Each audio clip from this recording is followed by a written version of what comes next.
What if I told you that right now, as you're watching this video, there are search teams combing through the Appalachian wilderness, looking for people who simply vanished without a trace? We're talking about experienced hikers, local residents who knew these mountains like their own backyard, even entire families who disappeared from locations where disappearing should be impossible. Today we're diving into 11 real cases that happened across these ancient mountains, and I guarantee at least one of them is going to stick with you long after this video ends. Make sure you're subscribed to Verified Fears with notifications on, because we investigate the cases others won't touch. And drop a comment letting me know which story hit you the hardest. Let's move to our first story. The Brown Mountain Lights have haunted the Blue Ridge Mountains of North Carolina for over 2.5 centuries, making them one of the oldest continuously documented paranormal phenomena in American history. What started as scattered reports from German settlers has evolved into thousands of eyewitness accounts, scientific investigations, and a mystery that refuses to die despite our best efforts to explain it away. The first recorded sighting dates back to 1771, when German engineer John William Gerard de Brom was surveying the North Carolina wilderness for the colonial government. De Brom was a methodical man, trained in precision and documentation, which makes his account all the more compelling.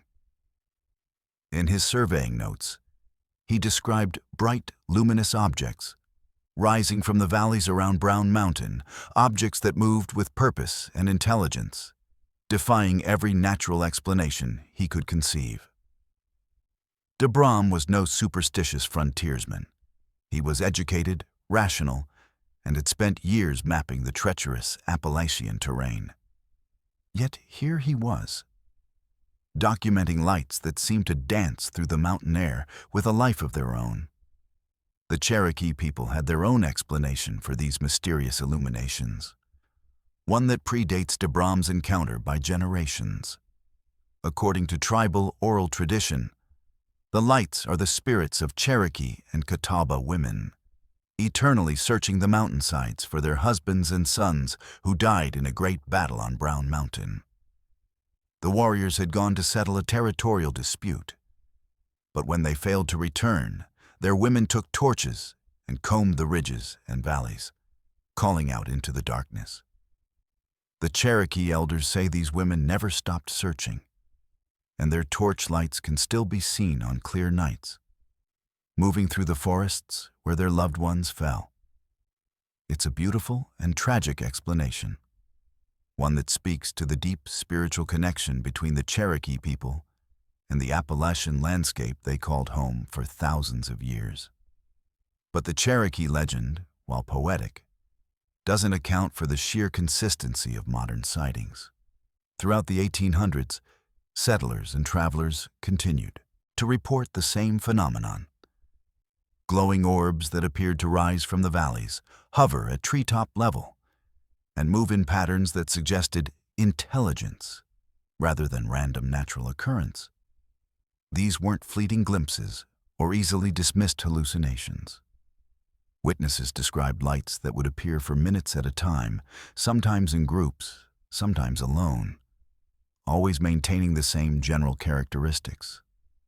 A yellowish or reddish glow, about the size of a basketball, moving at varying speeds through the mountain air. The mystery gained national attention in 1913 when the Smithsonian Institution sent a team to investigate the Brown Mountain Lights. This wasn't some fringe paranormal group or local curiosity seekers. This was America's premier scientific institution, taking the reports seriously enough to fund an expedition. The Smithsonian team spent weeks in the area, interviewing witnesses, taking measurements, and attempting to document the phenomenon. What they found frustrated them. The lights appeared regularly, just as witnesses had described, but every natural explanation they tested fell short.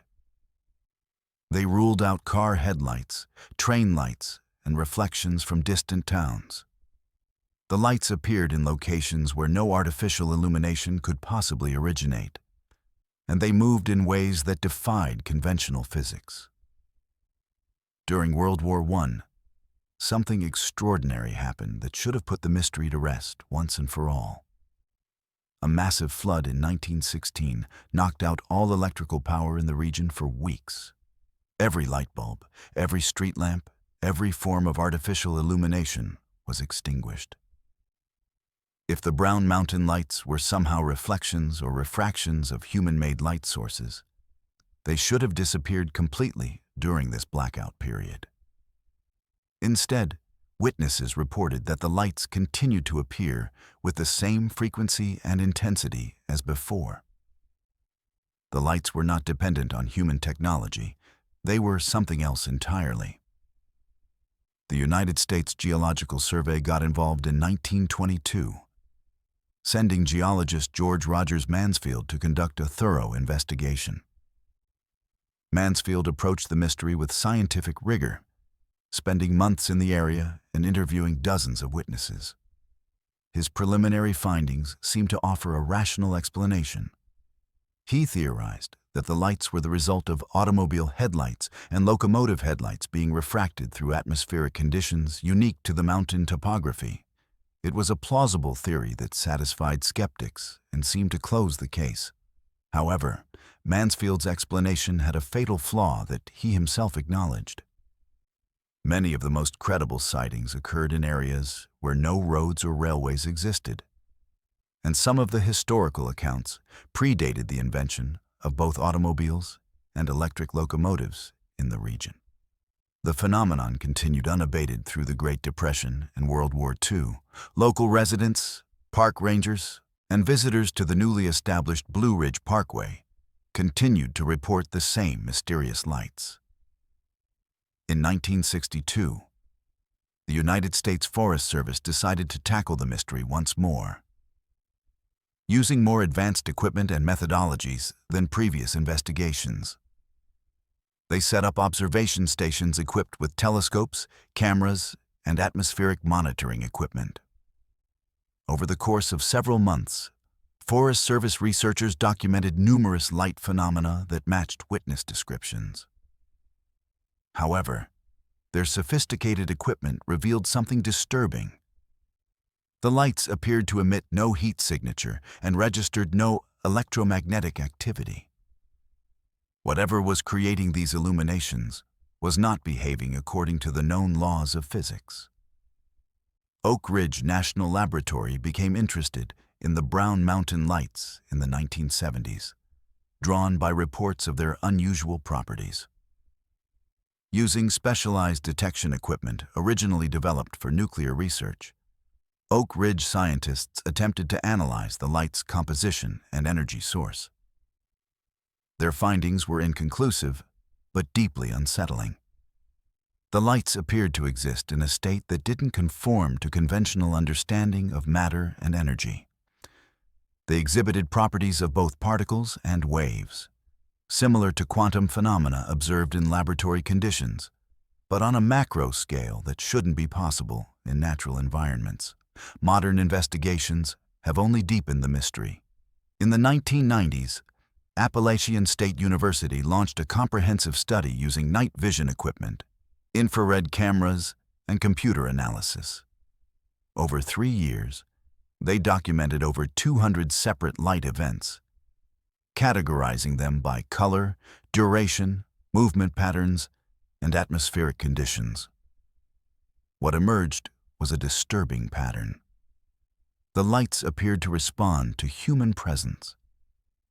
They were more likely to appear when people were actively observing the mountain, and they seemed to modify their behavior based on the number and location of witnesses. This suggested either an impossible level of coincidence or something far more troubling: intelligence.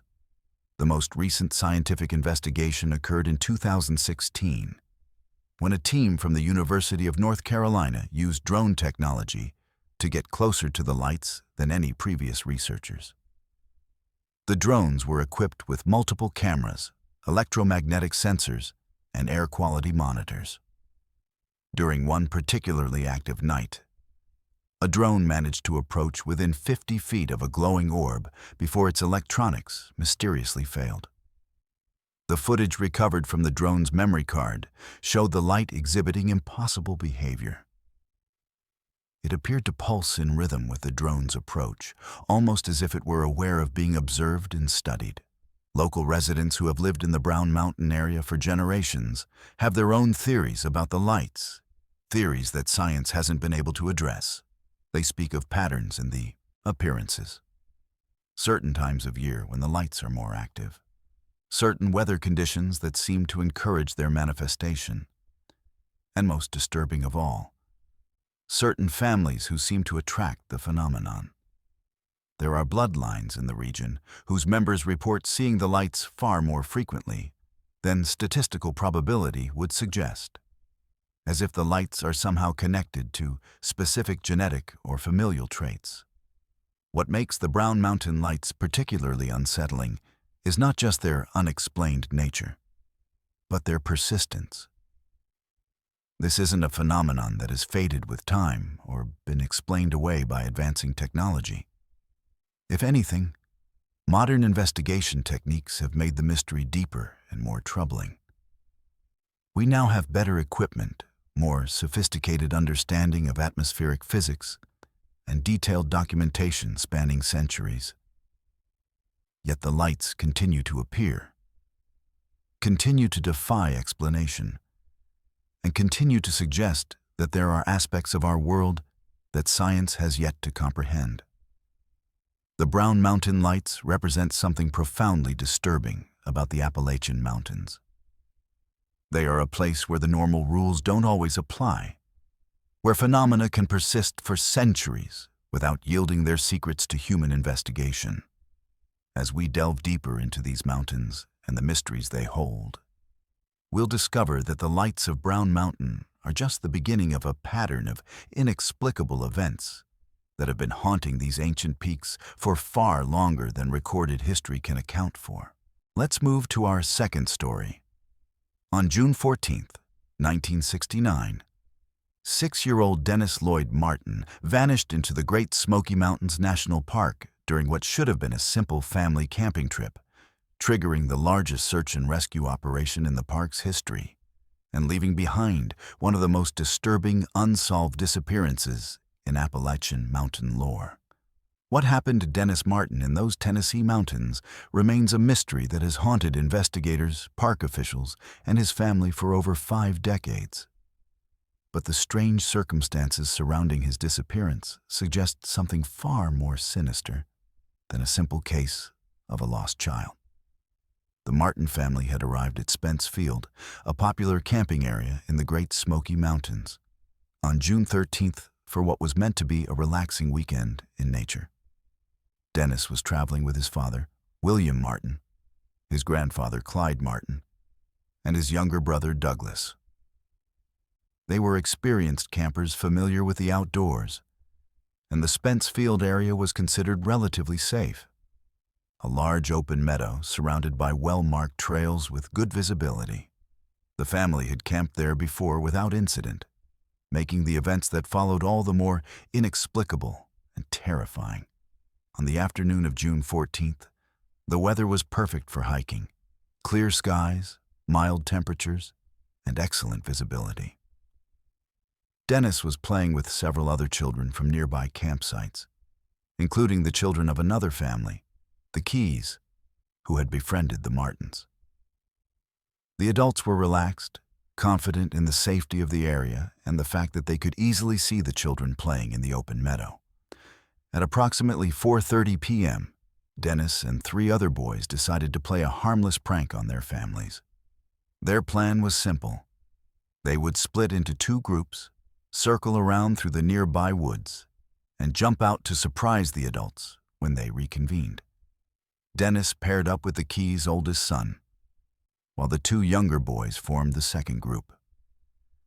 The plan called for them to meet back at the campsite within 15 minutes after completing their circle through the forest. The 2 younger boys successfully completed their loop and emerged from the woods laughing and excited about their successful prank. but Dennis Martin and his partner never appeared. When 15 minutes turned to 30, then 45, the families began to worry. By 5 p.m., with no sign of Dennis, the Keys' son returned alone from the woods, pale and shaken. The boy's account of what happened in those woods would haunt everyone who heard it.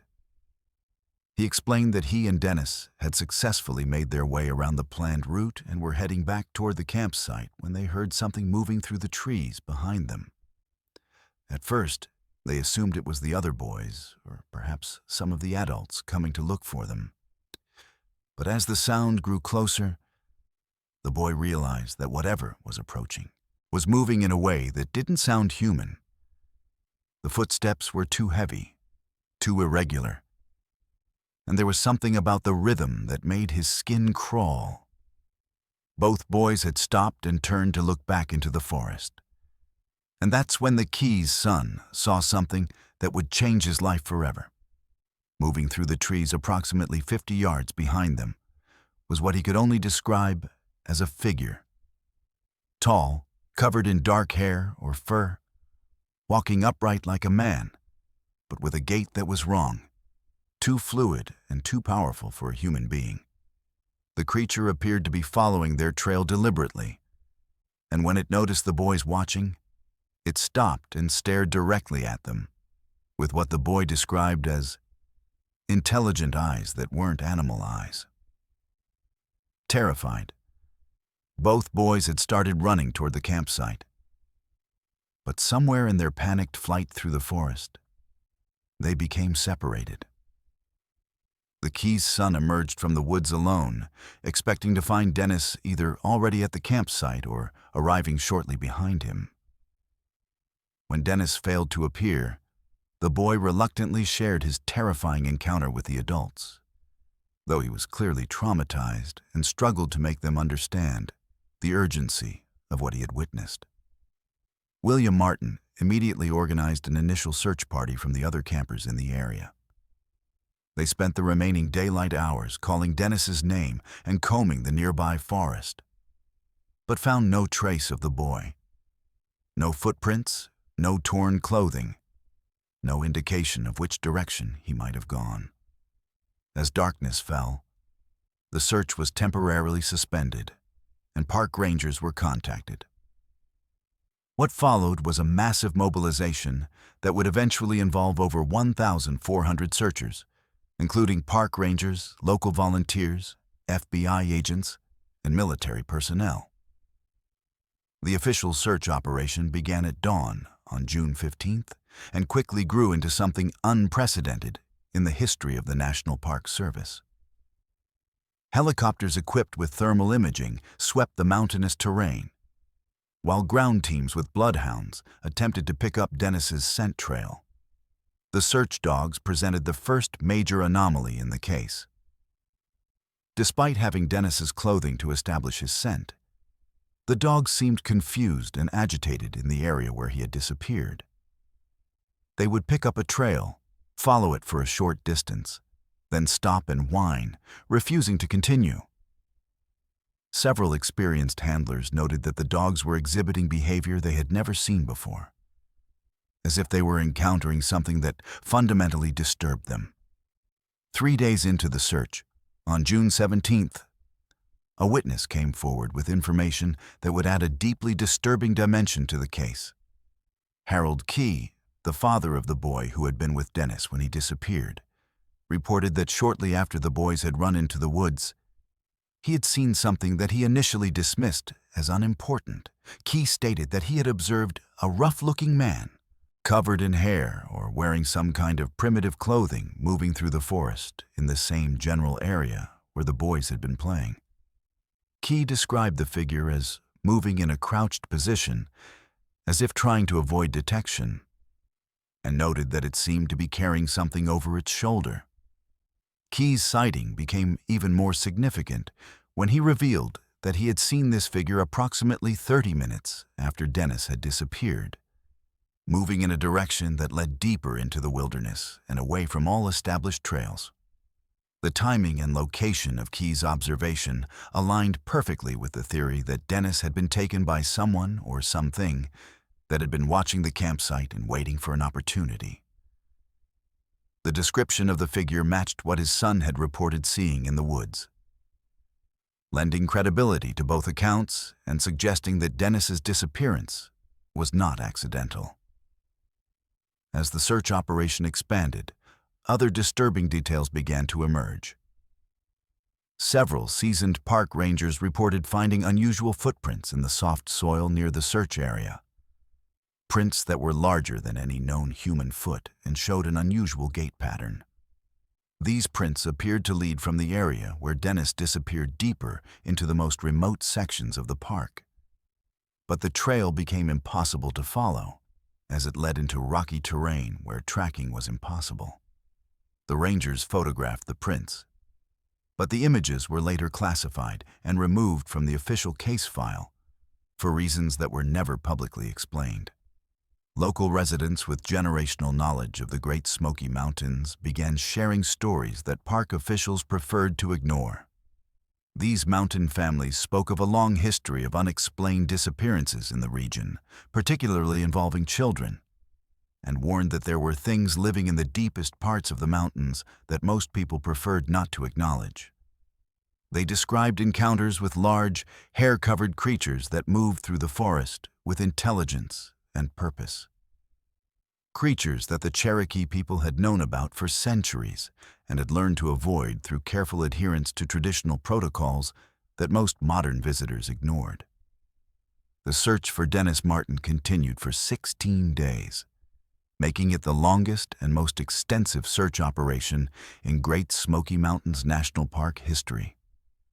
Despite the massive effort, which covered over 500 square miles of rugged mountain terrain, no trace of the boy was ever found. No clothing, no personal items, no physical evidence that could provide closure to his family or answers to the investigators who had devoted weeks to finding him. The case was officially suspended on June 30th, though periodic searches continued for years afterward, whenever new information or potential sightings emerged. Perhaps the most troubling aspect of Dennis Martin's disappearance is the pattern it fits within the broader context of missing persons cases in the Appalachian Mountains. Research conducted years later revealed that the Great Smoky Mountains National Park has one of the highest rates of unexplained disappearances of any protected area in the United States, with a disproportionate number of cases involving children who vanish under circumstances that defy logical explanation. Many of these cases share common elements: witnesses reporting unusual sounds or sightings in the area before the disappearance, search dogs behaving strangely or refusing to track, and a complete absence of physical evidence despite extensive search efforts. The Martin family never recovered from Dennis's disappearance. William Martin spent decades returning to the Great Smoky Mountains, conducting his own searches and following up on every possible lead. He became convinced that his son had been taken by something that lived in the deepest parts of the mountains, something that park officials were either unaware of or deliberately concealing. Before his death, William Martin stated publicly that he believed there were creatures in the Appalachian wilderness that were far more intelligent and dangerous than most people realized, and that Dennis had become a victim of forces that conventional search and rescue operations were not equipped to handle. The case of Dennis Martin remains officially unsolved, filed away in the archives of the National Park Service as a missing person case with no leads. But for those who understand the deeper patterns of disappearances in the Appalachian Mountains, Dennis's case represents something far more disturbing: evidence that these ancient mountains harbor secrets that our modern world is not prepared to confront, and that sometimes, when we venture into the wilderness, we become part of mysteries that stretch back far longer than recorded history can account for. Let's move to our third story. On the evening of September 12th, 1952, a group of local boys in the small town of Flatwoods, West Virginia, witnessed what they believed to be a crashed meteor or aircraft on a nearby hillside, setting in motion a chain of events that would terrorize their community and create one of the most documented cryptid encounters in Appalachian history. What these boys discovered on that foggy autumn night was not wreckage from space, but something far more disturbing. A creature so alien and terrifying that it would haunt the residents of Braxton County for decades and establish the Flatwoods Monster as one of the most credible, unexplained encounters ever recorded in the American wilderness. The incident began at approximately 7:15 p.m. when brothers Edward and Fred May, ages 13 and 12 respectively, were playing football with their friends Tommy Heyer, Neil Nunley, and Ronnie Shaver in the schoolyard near their home in Flatwoods. The evening was typical for early fall in West Virginia. Cool, with a light fog beginning to settle in the valleys between the densely forested hills that surrounded their small community. The boys were engaged in their game when they noticed a bright red light streaking across the sky, moving in a controlled arc that suggested it was not a natural meteor, but something under intelligent guidance. The object appeared to be heading directly toward Fisher's Hill, a steep, wooded ridge that rose behind the local school and extended into the deep wilderness of the Appalachian backcountry. The boys watched in fascination as the red light descended behind the tree line, followed by what they described as a bright flash and a dull thudding sound that echoed through the valley. Their initial excitement at possibly witnessing a plane crash or meteor impact quickly gave way to curiosity and concern. If someone was hurt up on that hill, they might be the only people in a position to help. Edward May convinced his friends that they should investigate the crash site. But his mother, Kathleen May, insisted on accompanying them if they were going to venture into the dark woods. Mrs. May was a practical woman who understood the dangers of the Appalachian wilderness at night. But she was also concerned that there might indeed be injured people who needed assistance. She agreed to guide the expedition, bringing along a flashlight and enlisting the help of Eugene Lemon, a 17-year-old National Guardsman who was visiting the May household that evening. Lemon brought his dog, a large collie that was known for its courage and protective instincts. The group of 7, Mrs. May, her 2 sons, their 3 friends, and Eugene Lemon, began their climb up Fisher's Hill at approximately 7:30 p.m. The ascent was treacherous in the gathering darkness, with thick underbrush and steep terrain, making progress slow and difficult. The dog, normally eager to lead such expeditions, seemed increasingly agitated as they climbed higher, whimpering and staying close to the group in a way that suggested it sensed something wrong in the forest around them. About halfway up the hill, they began to notice a strange, acrid smell permeating the air. Something metallic and chemical that burned their nostrils and made their eyes water. As they approached the crest of the hill, the smell became almost overwhelming, and several members of the group began to feel nauseous and lightheaded. Mrs. May later described the odor as being similar to sulfur mixed with burning metal, but with an organic quality that suggested something biological and rotting. The fog had grown thicker during their climb, creating an eerie atmosphere where their flashlight beams seemed to be absorbed by the mist rather than illuminating their surroundings effectively. At approximately 8 p.m., Eugene Lemon's flashlight beam swept across a large oak tree near the summit of the hill and reflected off what he initially thought were the eyes of an animal caught in the light. But as the beam steadied and their vision adjusted, the group realized they were looking at something that defied every category of known wildlife.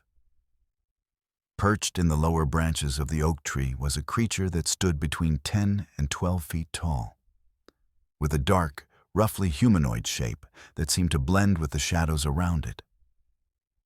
The creature's most striking feature was its head, which appeared disproportionately large and was crowned with what looked like a pointed hood or helmet that extended backward from its skull.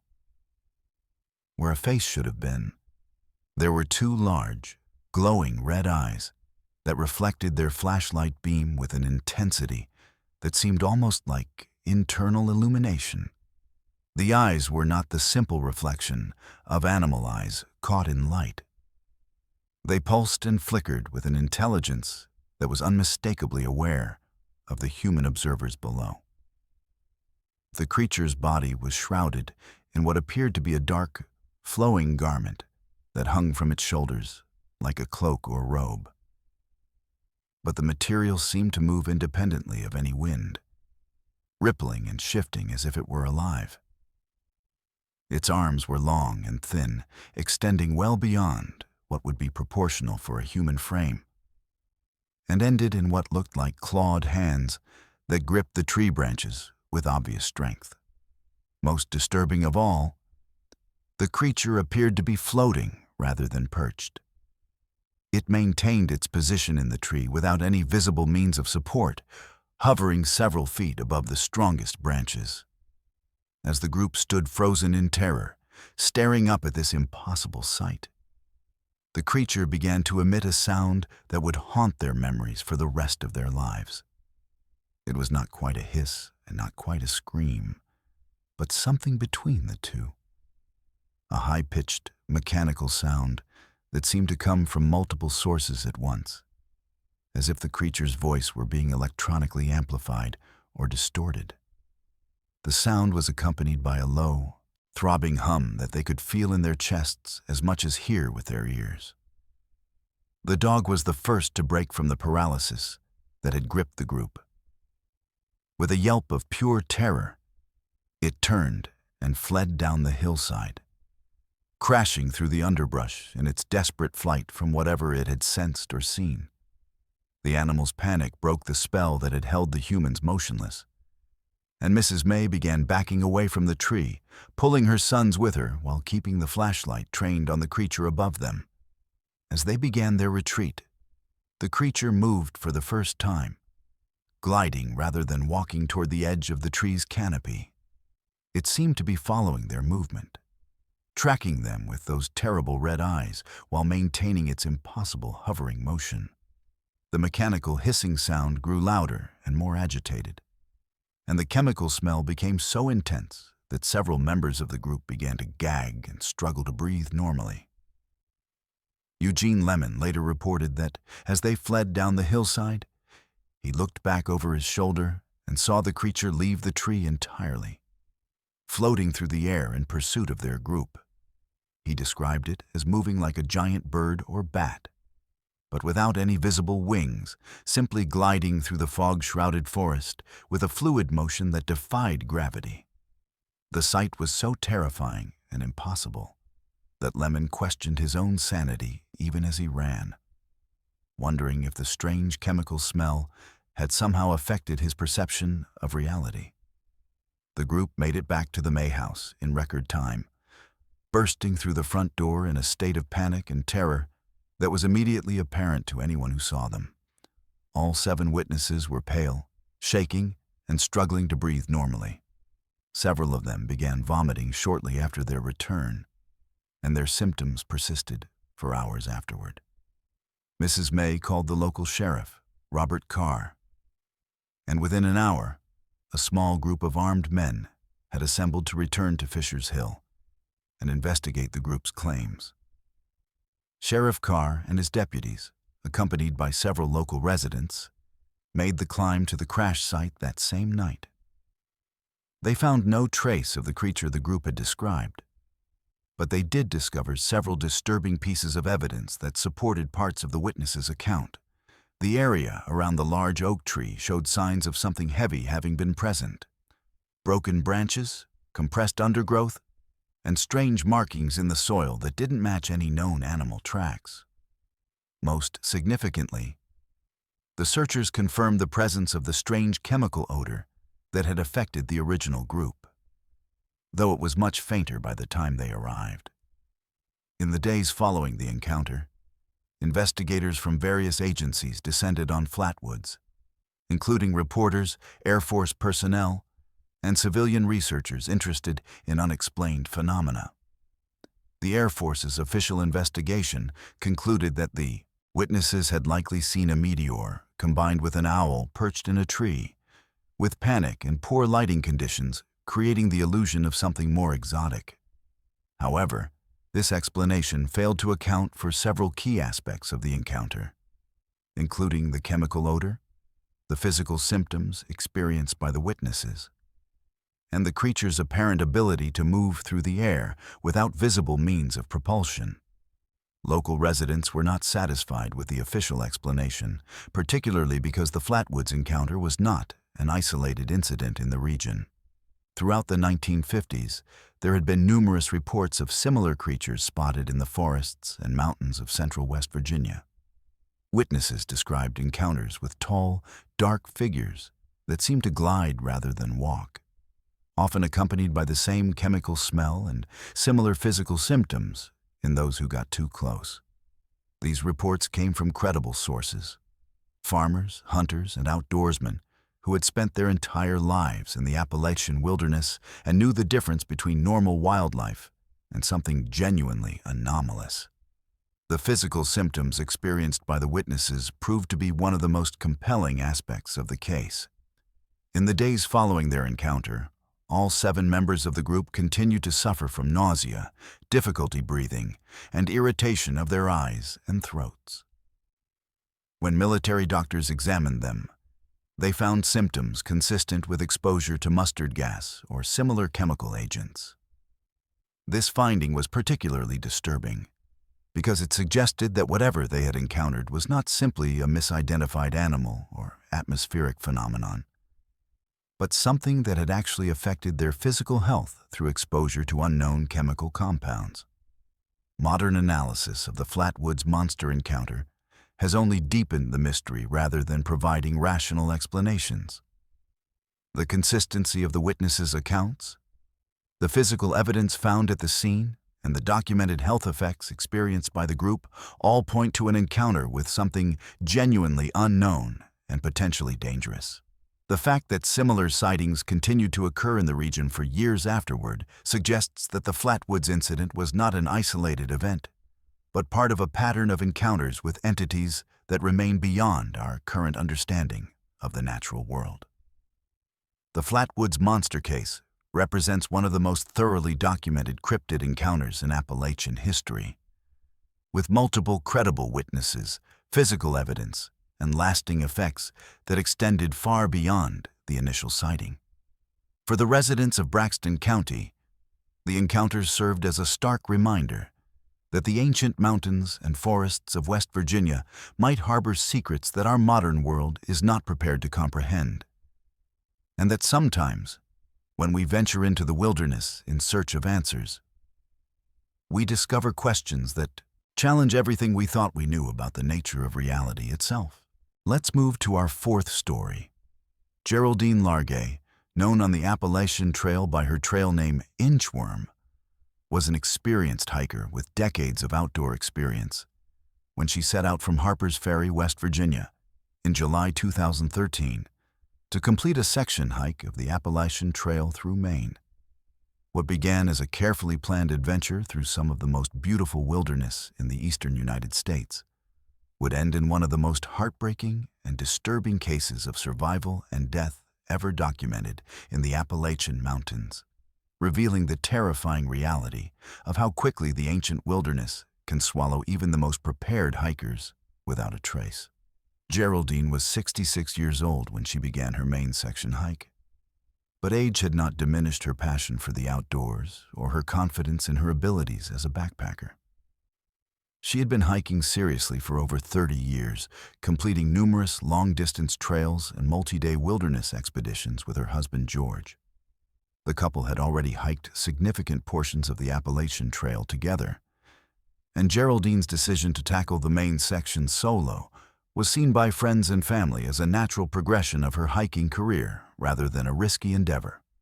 She was known for her meticulous planning, her attention to safety protocols, and her deep respect for the wilderness environments she loved to explore. The main section of the Appalachian Trail is considered one of the most challenging segments of the entire 2,190-mile footpath. Featuring rugged terrain, unpredictable weather, and long stretches between resupply points that test even experienced hikers' endurance and planning skills. Geraldine had studied the route extensively, mapping out her resupply points, identifying emergency exit strategies, and coordinating with her husband George, who would be driving parallel to the trail to meet her at predetermined road crossings. Their plan was thorough and conservative, designed to ensure that Geraldine would never be more than a few days away from contact with the outside world.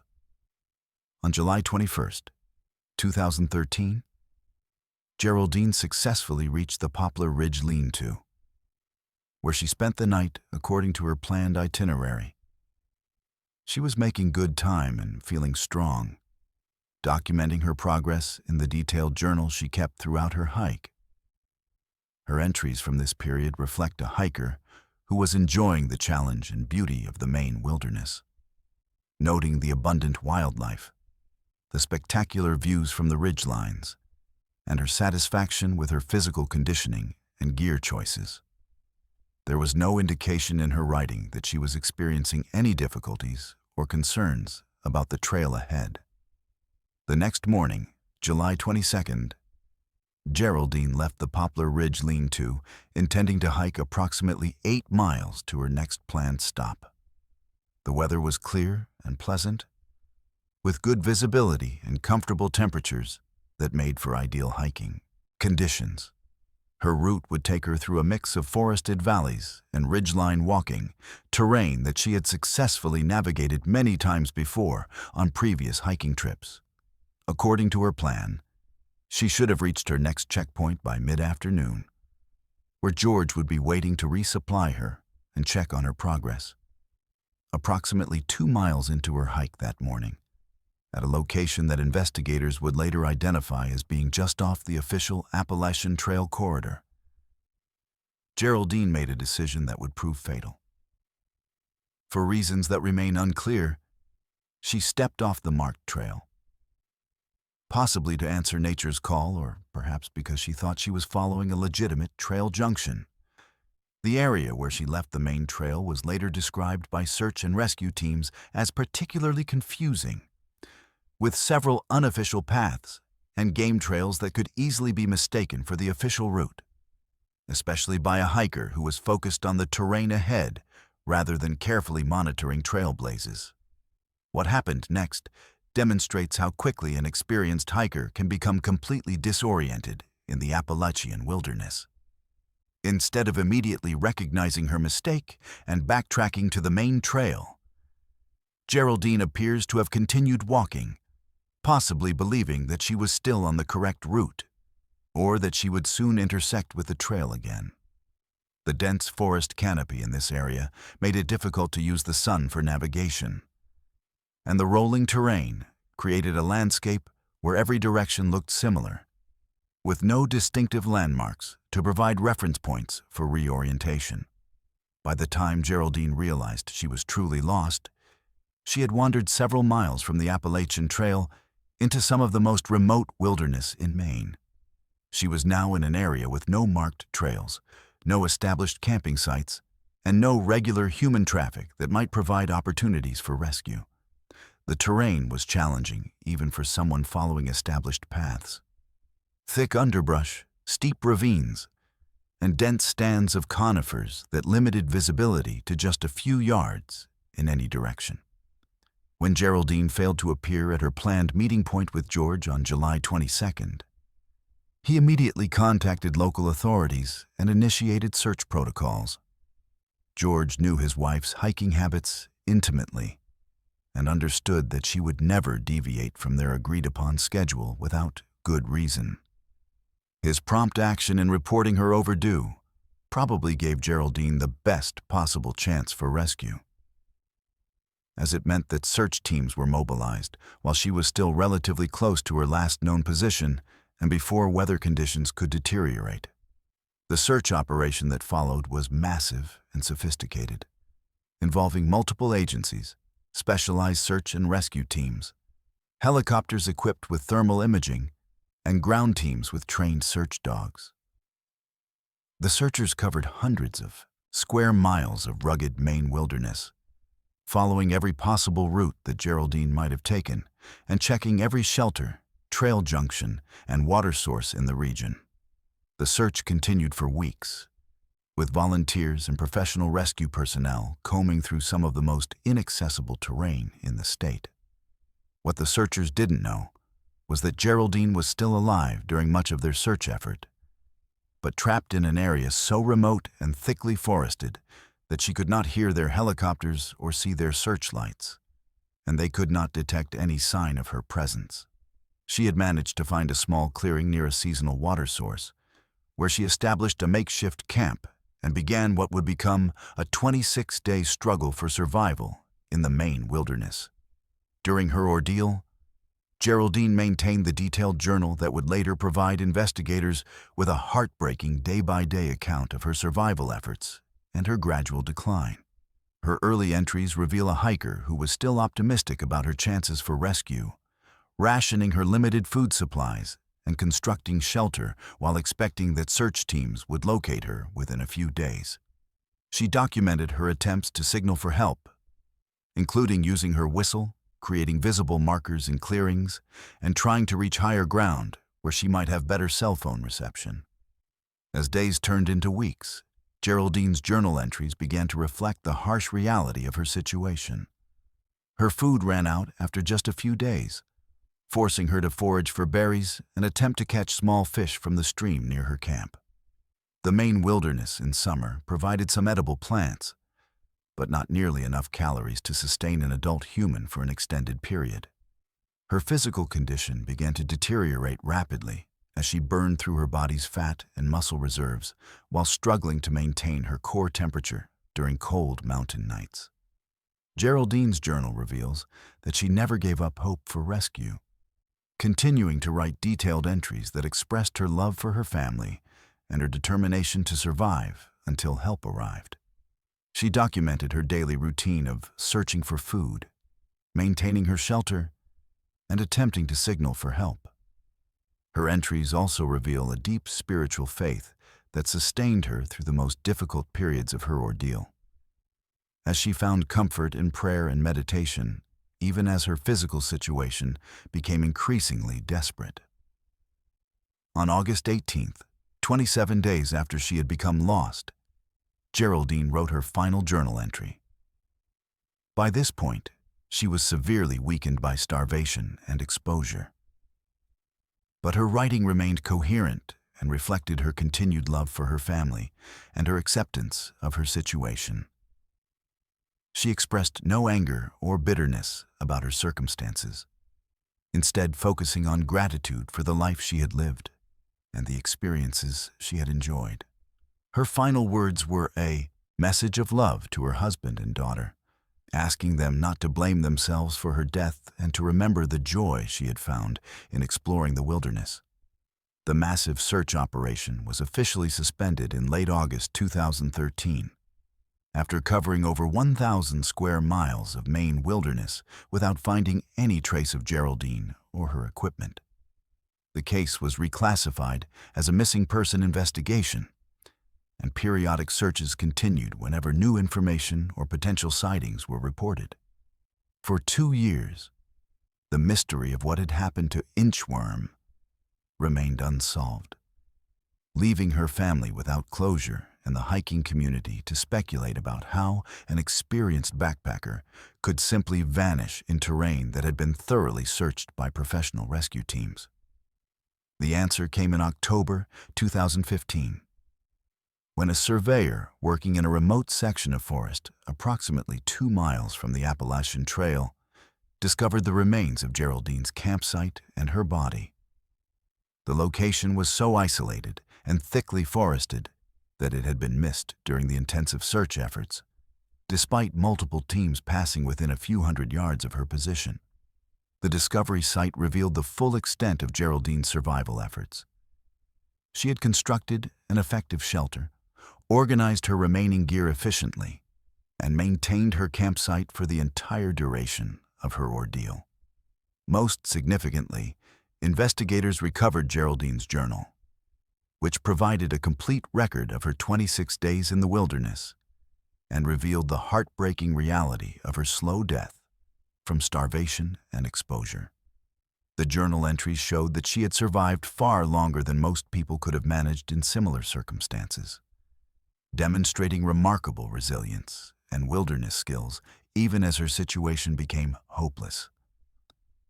Her final entries revealed that she had been aware that rescue was unlikely at that point, but had continued to maintain hope and document her experience for the benefit of her family and future investigators. The discovery of Geraldine Larguet's remains and journal sent shockwaves through the Appalachian hiking community and raised disturbing questions about the effectiveness of search and rescue operations in the dense wilderness areas of the trail. Here was an experienced hiker who had become lost just miles from a heavily traveled trail, in an area that had been extensively searched by professional teams, yet had remained undiscovered for over 2 years.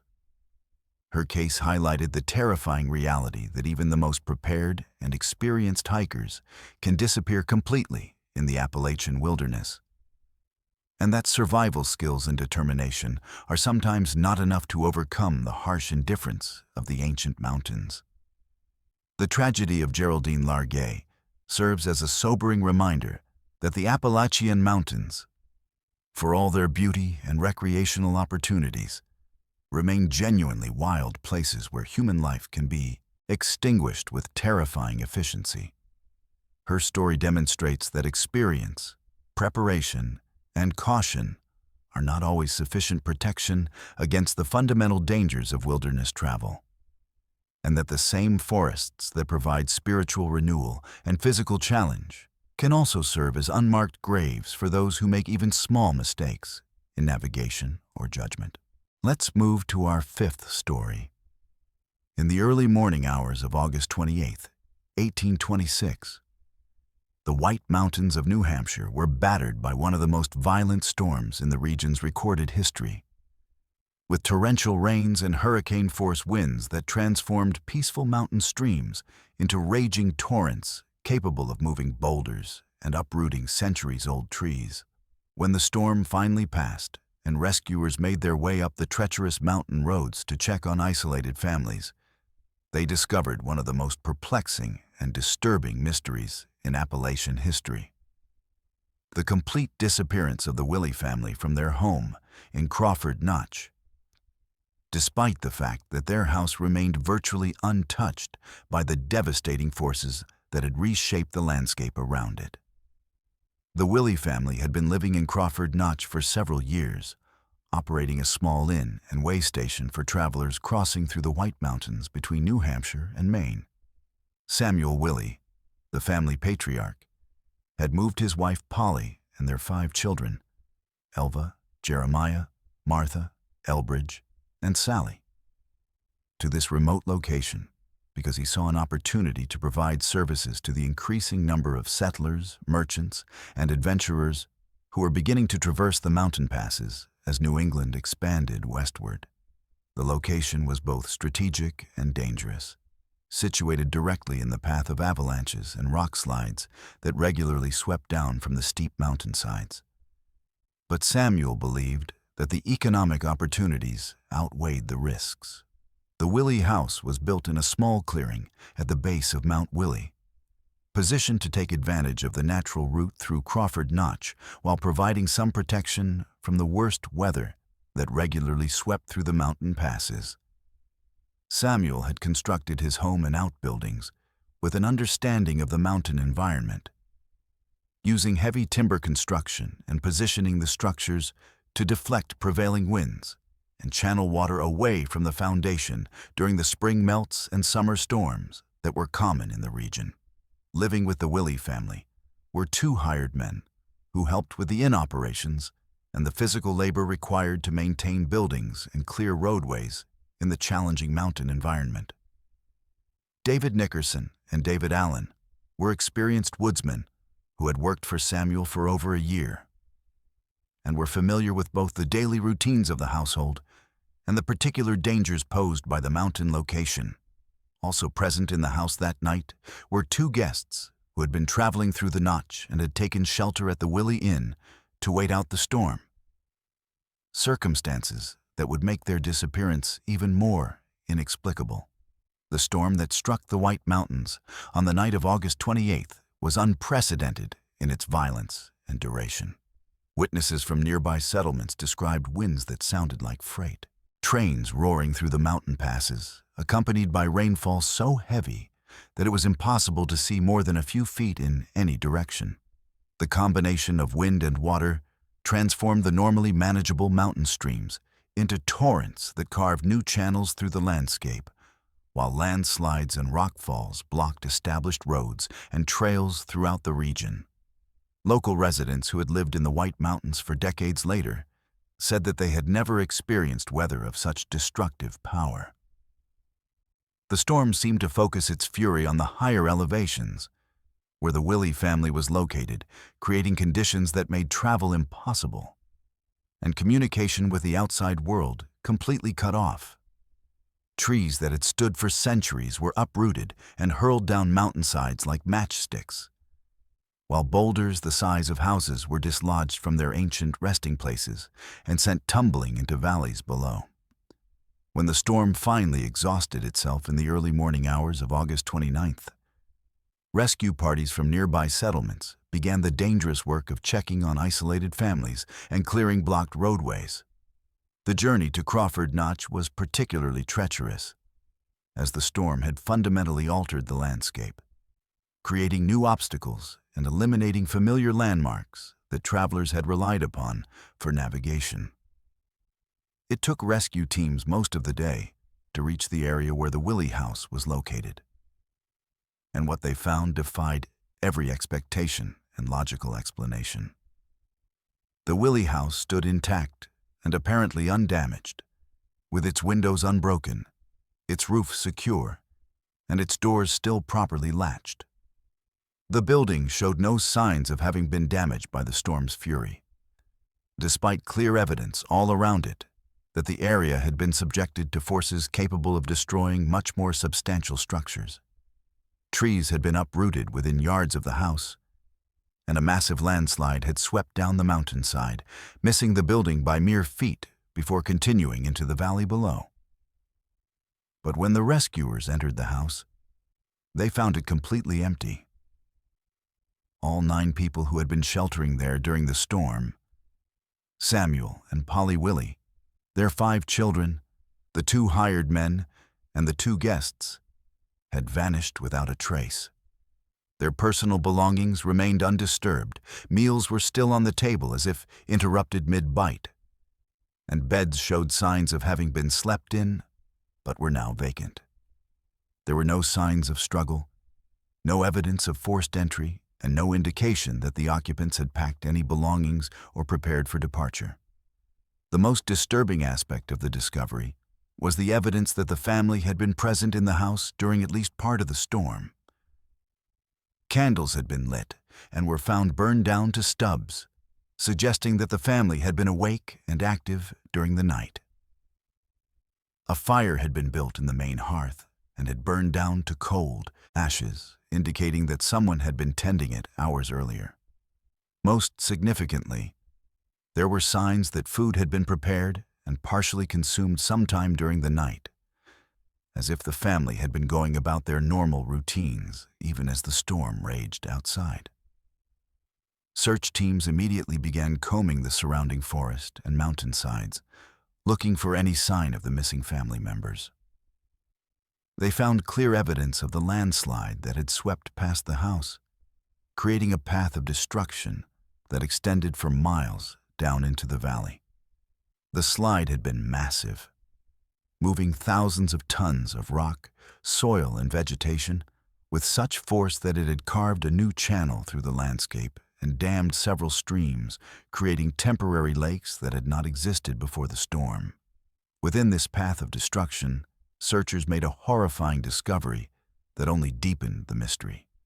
They found the bodies of two members of the Willie family, Samuel and one of his children, buried under tons of debris approximately half a mile from the house.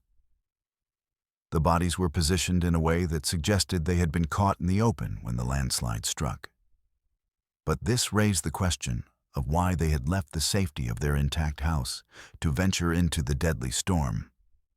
More disturbing still was the fact that only 2 bodies were recovered, despite extensive searching that continued for weeks.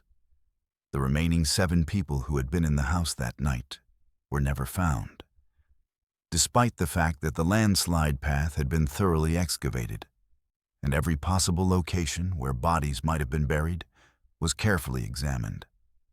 It was as if 5 members of the Willie family and the 2 hired men had simply vanished from existence, leaving no trace of their fate or any clue about what had motivated them to leave their shelter during the height of the storm. The partial remains that were recovered provided some clues, but raised even more questions. The bodies of Samuel Willie and his child showed no signs of injury that would have occurred before the landslide struck them. They had not been beaten, stabbed, shot, or harmed in any way that suggested violence or struggle. Their positioning suggested that they had been running or walking when the slide overtook them. But there was no evidence of what they might have been running from or toward in the midst of the deadly storm. Local authorities conducted a thorough investigation, interviewing everyone who had known the Willie family and examining every piece of evidence found at the scene. They discovered that Samuel had been concerned about the possibility of landslides and had actually prepared an emergency evacuation plan for his family in case the mountainside became unstable.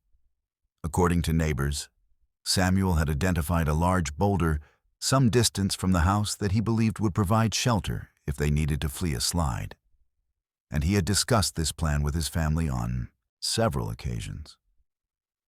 This information led investigators to theorize that Samuel might have heard or sensed the approaching landslide and ordered his family to evacuate the house according to their emergency plan. However, this theory failed to explain several critical aspects of the case. If the family had evacuated together, why were only 2 bodies found? If they had fled in panic, why did the house show no signs of hasty departure?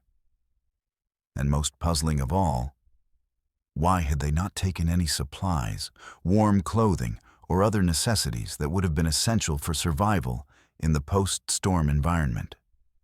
The investigation also revealed disturbing inconsistencies in the timeline of events.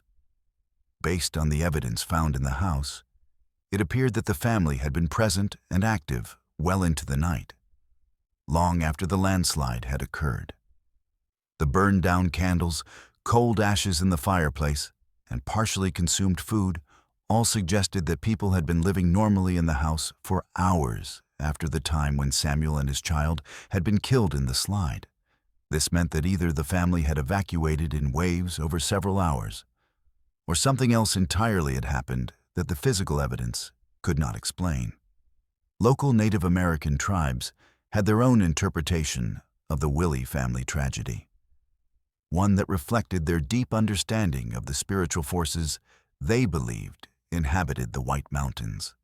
Tribal elders spoke of the mountains as living entities that demanded respect and could become vengeful when their ancient equilibrium was disturbed. They suggested that the Willie family had somehow offended the mountain spirits and had been claimed as payment for their transgression, with their disappearance serving as a warning to others who might challenge the power of the ancient peaks. The mystery of the Willie family disappearance became a source of fascination and horror throughout New England, inspiring numerous investigations, theories, and artistic works over the decades that followed. Writers and journalists visited the site repeatedly, interviewing local residents and examining the physical evidence in hopes of solving the puzzle. However, despite all these efforts, no definitive explanation for the family's fate was ever established, and the case remains one of the most compelling unsolved mysteries in the history of the White Mountains. The Willie house itself became a morbid tourist attraction, with visitors coming from throughout New England to see the structure that had survived a storm capable of moving mountains, while its occupants vanished without explanation. The building stood empty for years after the tragedy, as local residents were reluctant to occupy a place associated with such an inexplicable and disturbing event. Eventually, the house was torn down, but the mystery of what happened to the Willie family continued to haunt the collective memory of the region. Modern investigators who have studied the case using contemporary forensic techniques and historical analysis have been unable to provide a satisfactory explanation for the family's disappearance. The physical evidence remains consistent with the original findings: a house that showed no signs of violence or forced departure, 2 bodies found in a landslide path, and 7 people who vanished completely without leaving any trace of their fate. Some researchers have theorized that the missing family members might have fallen into hidden crevasses or underground caverns that were opened by the storm, but extensive ground-penetrating radar surveys of the area have failed to locate any remains. The Willie family tragedy represents one of the most disturbing examples of how the Appalachian Mountains can claim human lives in ways that defy understanding or explanation. The case demonstrates that even when people take reasonable precautions and follow logical emergency plans, the ancient forces that shape these mountains can intervene in ways that transcend human comprehension. For the residents of the White Mountains, the Willie disappearance serves as a permanent reminder that they live in a landscape where the normal rules of cause and effect sometimes fail to apply, and where families can be erased from existence as completely as if they had never lived at all. Let's move to our 6th story. In the remote mountain valleys of Vermont and Virginia, sections of the Appalachian Trail that should represent the pinnacle of American wilderness hiking have become hunting grounds for one of the most dangerous religious cults operating in the United States today. The 12 Tribes, a fundamentalist Christian sect founded in the 1970s, has established a network of hostels, restaurants, and businesses along strategic portions of the trail, using these seemingly innocent operations as recruitment centers to prey upon vulnerable hikers who are seeking spiritual meaning in the wilderness. What appears to outsiders as harmless hospitality has been revealed through decades of disturbing encounters to be a sophisticated system of psychological manipulation designed to separate hikers from their families, their identities, and ultimately, their freedom. The 12 Tribes cult was founded in 1972 by Gene Spriggs, a former carnival worker and self-proclaimed prophet who established the group's headquarters in Island Pond, Vermont, deep in the heart of the Green Mountains. Spriggs, who took the name Yonek within the organization, developed a theology that combined elements of fundamentalist Christianity with his own interpretations of biblical prophecy and apocalyptic beliefs. The group's doctrine required members to live in communal arrangements, surrender all personal property to the collective, and submit completely to the authority of male elders who claimed direct communication with God. From its earliest days, the 12 Tribes demonstrated a disturbing pattern of targeting individuals who were in transitional or vulnerable states in their lives. College students questioning their faith, young adults struggling with family relationships, and people experiencing personal crises were particularly susceptible to the group's recruitment tactics. The cult's leaders quickly recognized that long-distance hikers represented an ideal demographic for recruitment. They were often young, spiritually seeking, physically and emotionally exhausted from weeks in the wilderness, and temporarily separated from their normal support networks. By the early 1980s, the 12 Tribes had established their first trail-adjacent operations, including the famous Yellow Deli in Rutland, Vermont, which became a popular stop for Appalachian trail hikers seeking a break from trail food and a chance to resupply in town.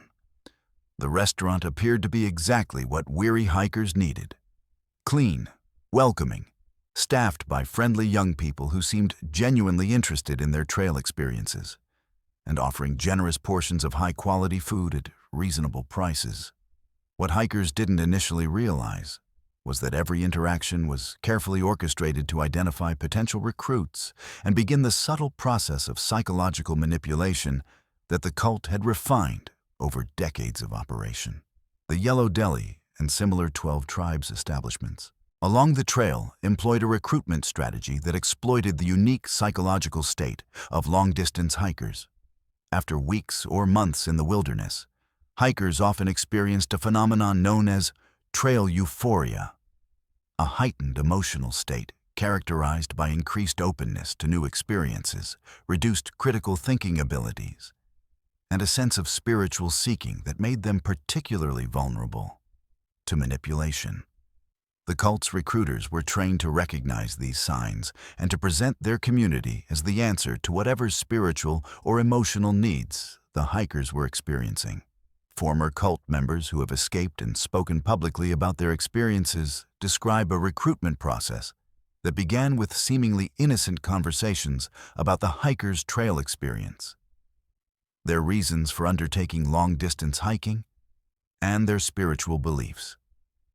The cult members working in these establishments were skilled at identifying hikers who expressed dissatisfaction with their previous lives, uncertainty about their future plans, or interest in alternative spiritual communities. These hikers would be invited to stay overnight at cult-operated hostels, where the recruitment process would intensify through sleep deprivation, continuous religious discussions, and social pressure from multiple cult members. The cult's hostile operations along the trail became particularly notorious among experienced hikers who learned to recognize the warning signs and avoid these establishments.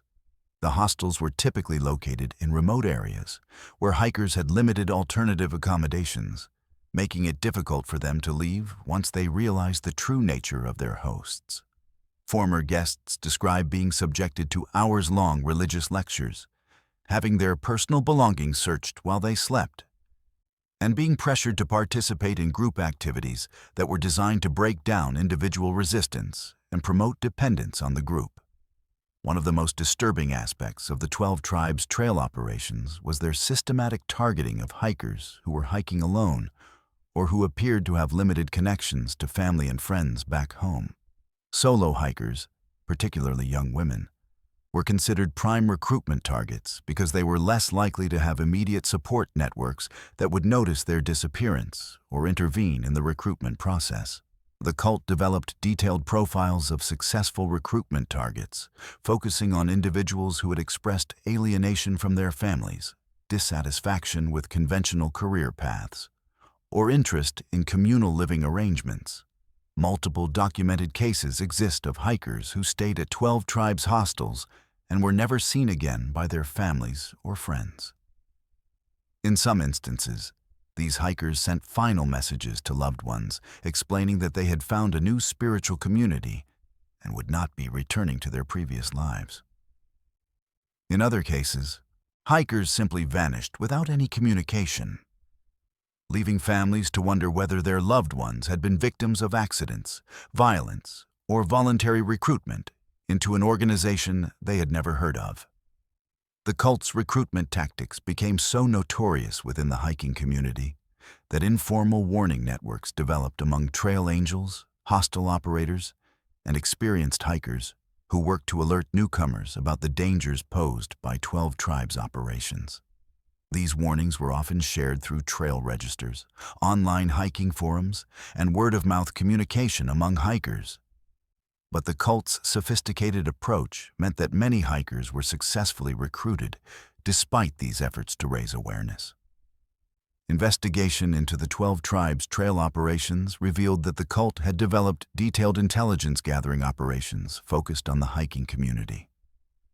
They monitored online hiking forums, maintained databases of information about individual hikers, and coordinated their recruitment efforts across multiple trail locations to maximize their chances of success.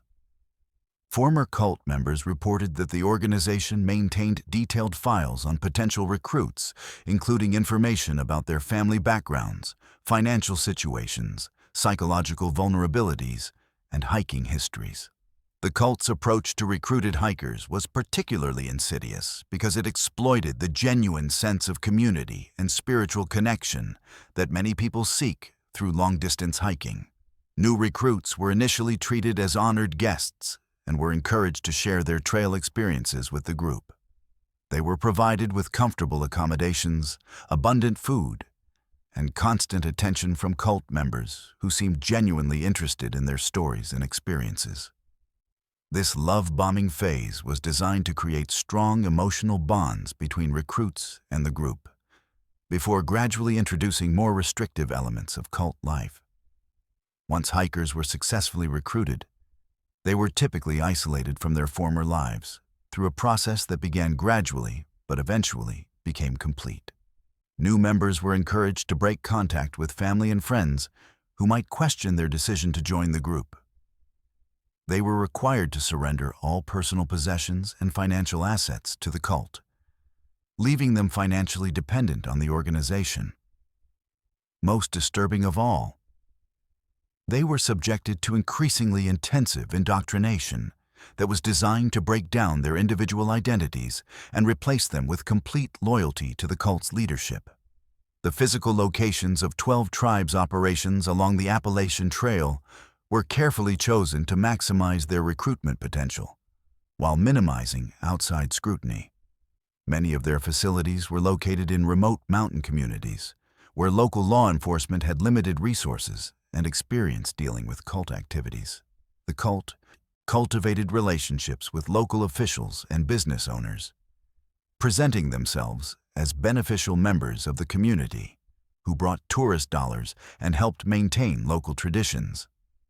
Former law enforcement officials who investigated 12 tribes' operations described a sophisticated organization that was skilled at operating within legal boundaries while engaging in practices that were clearly harmful to their members. The cult's lawyers and public relations specialists worked to maintain a positive public image while deflecting criticism and avoiding government intervention.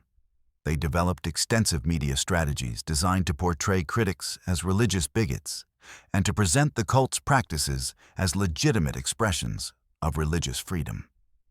The impact of 12 tribes' recruitment on families whose loved ones disappeared into the cult cannot be overstated. Parents, siblings, and spouses were left with no information about the fate of hikers who had simply vanished into the cult's operations. Legal efforts to locate and communicate with cult members were often unsuccessful due to the organization's policy of complete isolation from outside contacts. Families reported spending thousands of dollars on private investigators and legal fees in unsuccessful attempts to locate missing relatives. Mental health professionals who have studied the 12 tribes' recruitment methods describe them as classic examples of thought reform and psychological manipulation. The cult's techniques included sleep deprivation, nutritional manipulation, constant surveillance, and social pressure that was designed to break down individual resistance and promote complete dependence on the group. Former members describe experiencing symptoms consistent with complex trauma, including depression, anxiety, difficulty forming relationships, and struggles with identity and self-worth that persisted long after their escape from the cult. The most tragic aspect of the 12 tribes' Appalachian Trail operations is that they represent a betrayal of everything the trail community values: independence, mutual support, respect for individual choice, and connection with the natural world. The cult's sophisticated exploitation of hiking culture demonstrates how predatory organizations can infiltrate and corrupt even the most positive and life-affirming communities. For families whose loved ones have disappeared into 12 tribes' operations, the Appalachian Trail has become not a source of healing and adventure, but a symbol of loss and unanswered questions. Modern efforts to combat the 12 tribes' trail recruitment have focused on education and awareness raising within the hiking community. Trail organizations, guidebook authors, and online resources now routinely include warnings about cult recruitment tactics and specific information about organizations to avoid. However, The cult continues to operate trail-adjacent businesses and continues to recruit vulnerable hikers, suggesting that the threat they pose to the hiking community remains active and ongoing. The 12 tribes' presence along the Appalachian Trail serves as a disturbing reminder that even in the seeming safety of America's most famous hiking route, predators are waiting to exploit the trust and vulnerability that are essential elements of trail culture. Their sophisticated recruitment operations demonstrate that the ancient mountains that shelter the trail can conceal modern forms of evil that are just as dangerous as any natural hazard hikers might encounter in the wilderness. Let's move to our 7th story. Between November 1966 and December 1967, the small industrial town of Point Pleasant, West Virginia, nestled along the Ohio River in the heart of Appalachian coal country, became the epicenter of one of the most well-documented and terrifying cryptid encounters in American history. What began as isolated sightings of a massive, winged creature with glowing red eyes escalated into a 13-month reign of terror that culminated in one of the deadliest bridge collapses in United States history, forever linking the mysterious entity known as the Mothman to a tragedy that claimed 46 lives and left a community questioning everything they thought they knew about the nature of reality. Point Pleasant in 1966 was a typical Appalachian river town, built around heavy industry and sustained by the coal mining operations that had dominated the regional economy for over a century. The town's population of approximately 6,000 residents was largely composed of working-class families whose lives revolved around the chemical plants, coal processing facilities, and transportation infrastructure that lined the Ohio River. Most residents had deep generational roots in the area, with families that had lived in the Appalachian foothills for generations and possessed an intimate knowledge of the local wildlife, weather patterns, and natural phenomena that characterized their environment. The first recorded encounter with the creature that would become known as the Mothman occurred on November 12, 1966, when 5 men working in a cemetery near Clendenin, West Virginia, approximately 20 miles from Point Pleasant, reported seeing a large, winged figure rise from the trees and fly directly overhead. The witnesses described the creature as being roughly human in shape, but much larger, with a wingspan that appeared to exceed 10 feet and the ability to fly without any visible means of propulsion. Most disturbing of all, the creature appeared to be watching them deliberately, circling overhead for several minutes before disappearing into the darkness. 3 days later, on November 15th, the Mothman made its most famous appearance in an encounter that would establish the parameters for all subsequent sightings and demonstrate the creature's apparently supernatural abilities. 2 young couples, Reverendster Roger and Linda Scarberry and Steve and Mary Mallett, were driving through the abandoned West Virginia Ordnance Works, a sprawling complex of deteriorating military buildings and chemical storage facilities that had been used for munitions production during World War II. The area, known locally as the TNT area, had been largely abandoned since the war's end, but remained a popular destination for young people seeking privacy and adventure. At approximately 11:30 p.m., as the couples drove slowly through the industrial ruins, their headlights illuminated what they initially thought was a large animal standing near an abandoned power plant. But as their vision adjusted and they got a clearer view of what was ahead of them, they realized they were looking at something that defied every category of known wildlife. The creature stood between 6 and 7 feet tall when upright, but its most striking features were its enormous wings, which appeared to be folded against its body, and its eyes, 2 large, hypnotic red orbs that seemed to glow with their own internal light. As the terrified couples watched, the creature unfolded its wings to reveal a wingspan that they estimated at between 10 and 15 feet. The wings appeared to be membranous, similar to those of a bat, but much larger and more substantial than any natural creature could possess. Most unnervingly, the creature seemed to be watching them with obvious intelligence, tilting its head in a way that suggested curiosity rather than simple animal awareness. When Roger Scarberry accelerated the car and attempted to leave the area, the creature took flight and began pursuing their vehicle with a speed and agility that should have been impossible for any known flying animal. The pursuit that followed would become one of the most documented aspects of the Mothman phenomenon and would establish the creature's reputation for supernatural speed and persistence. As the car reached speeds of over 100 miles per hour on the winding country roads leading back to Point Pleasant, the creature not only kept pace, but appeared to be flying effortlessly alongside and above the vehicle. The witnesses reported that the Mothman never appeared to flap its wings during the pursuit, instead gliding through the air with a fluid motion that suggested some form of propulsion that didn't conform to the normal laws of aerodynamics. Most disturbing of all, the creature seemed to anticipate the car's movements, taking shortcuts through the air that allowed it to stay ahead of the vehicle, even when the driver changed direction or attempted evasive maneuvers.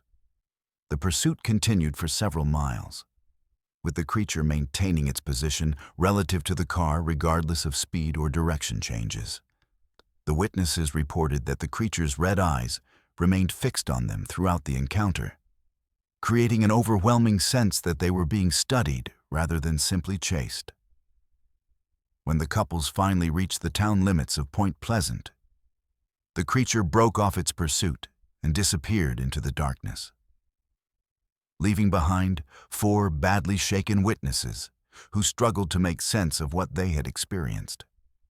Their decision to report the encounter to local law enforcement would prove to be a turning point in the town's history, as it marked the beginning of a wave of sightings that would continue for over a year and transform Point Pleasant into a destination for investigators, reporters, and curiosity seekers from around the world. Sheriff George Johnson, who took the initial report from the 2 couples, was initially skeptical of their claims, but was impressed by their obvious sincerity and the consistency of their accounts. Johnson knew all 4 witnesses personally and considered them to be reliable, level-headed individuals who were not prone to exaggeration or attention-seeking behavior. When he accompanied them back to the TNT area later that night to investigate the site of their encounter, Johnson discovered physical evidence that supported their story. Large, unidentifiable tracks in the soft earth near the power plant and broken tree branches at a height that suggested something very large had recently passed through the area. The publicity surrounding the Scarberry-Millette encounter triggered a flood of similar reports from throughout the Point Pleasant area, as residents who had been reluctant to discuss their own strange experiences came forward with accounts of encounters that had occurred weeks or months earlier. Many of these reports shared common elements with the initial sighting: descriptions of a large, winged creature with glowing red eyes that demonstrated obvious intelligence and supernatural abilities. Witnesses consistently reported that the creature seemed to be studying human activity rather than simply moving through its environment, and that it possessed the ability to appear and disappear in ways that suggested supernatural rather than natural origins. The TNT area became the focal point for most Mothman sightings, leading investigators to speculate about possible connections between the creature's presence and the abandoned military facility. The area contained numerous abandoned buildings, underground tunnels, and chemical storage sites that had been used for munitions production during World War II. Environmental testing conducted years later would reveal significant contamination from various chemical compounds, leading some researchers to theorize that the Mothman might be a mutated animal created by exposure to military chemicals. However, this theory failed to account for the creature's apparent supernatural abilities and high level of intelligence. As reports of Mothman encounters continued to accumulate throughout 1967, A pattern began to emerge that suggested the creature was not simply a random anomaly, but part of a larger phenomenon affecting the entire Point Pleasant area. Witnesses reported unusual electromagnetic disturbances in the vicinity of Mothman sightings, including television and radio interference, telephone malfunctions, and car engines that stalled or failed to start. These effects were not limited to the immediate vicinity of sightings, but seemed to affect electronic equipment throughout the town during periods of high Mothman activity. Even more disturbing were reports of prophetic dreams and visions experienced by witnesses who had encountered the Mothman. Multiple individuals reported having vivid nightmares about disasters and catastrophes in the weeks following their sightings, dreams that were often accompanied by images of the red-eyed creature watching from a distance.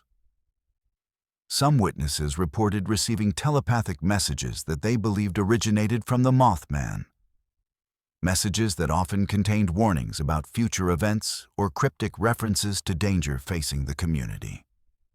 The most famous of these prophetic experiences was reported by Connie Carpenter, a Point Pleasant resident who claimed to have had repeated encounters with the Mothman throughout 1967. Carpenter reported that the creature had been attempting to communicate with her telepathically, sending messages that she interpreted as warnings about an impending disaster that would affect the entire community. According to Carpenter, the Mothman's messages became increasingly urgent and specific as 1967 progressed, culminating in visions of a catastrophic bridge collapse that would occur during the Christmas season. Carpenter's warnings were largely dismissed by local authorities and most residents, who viewed her claims as the fantasies of someone seeking attention or struggling with mental health issues. However, her predictions would take on a horrifying significance on December 15, 1967, when the Silver Bridge connecting Point Pleasant to Gallipolis, Ohio, catastrophically collapsed during evening rush hour traffic. The bridge, which had been a vital transportation link for the community since 1928, failed without warning, sending 46 vehicles and their occupants plunging into the icy waters of the Ohio River below. The Silver Bridge collapse was one of the deadliest infrastructure failures in American history, claiming 46 lives and traumatizing the Point Pleasant community in ways that continue to affect residents today.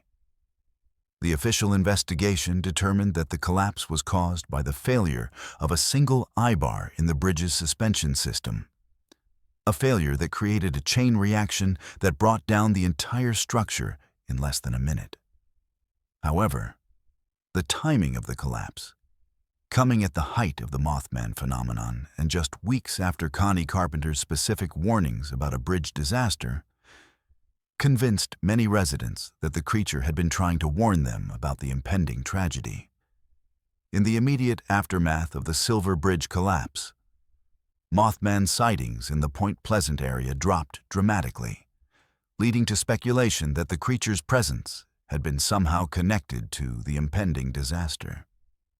Some investigators theorized that the Mothman was a harbinger of doom, appearing in areas where catastrophic events were about to occur.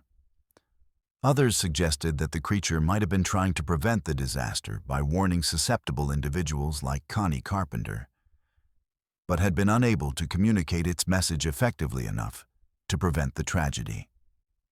The connection between the Mothman and the Silver Bridge collapse was popularized by journalist John Keel, whose 1975 book, The Mothman Prophecies, documented the entire 13-month period of sightings and established the creature as one of America's most famous cryptids.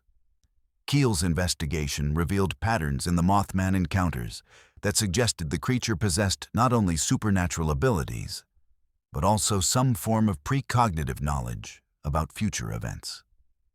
His work demonstrated that many witnesses had reported prophetic dreams and visions that later proved to be accurate, though often in ways that were too cryptic to be useful for preventing the predicted disasters.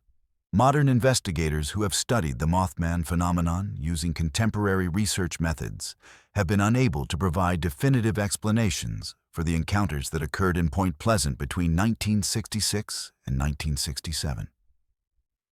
The consistency of witness accounts, the physical evidence found at sighting locations, and the documented electromagnetic effects associated with the creature's presence all point to an encounter with something genuinely anomalous rather than misidentification of known animals or psychological phenomena.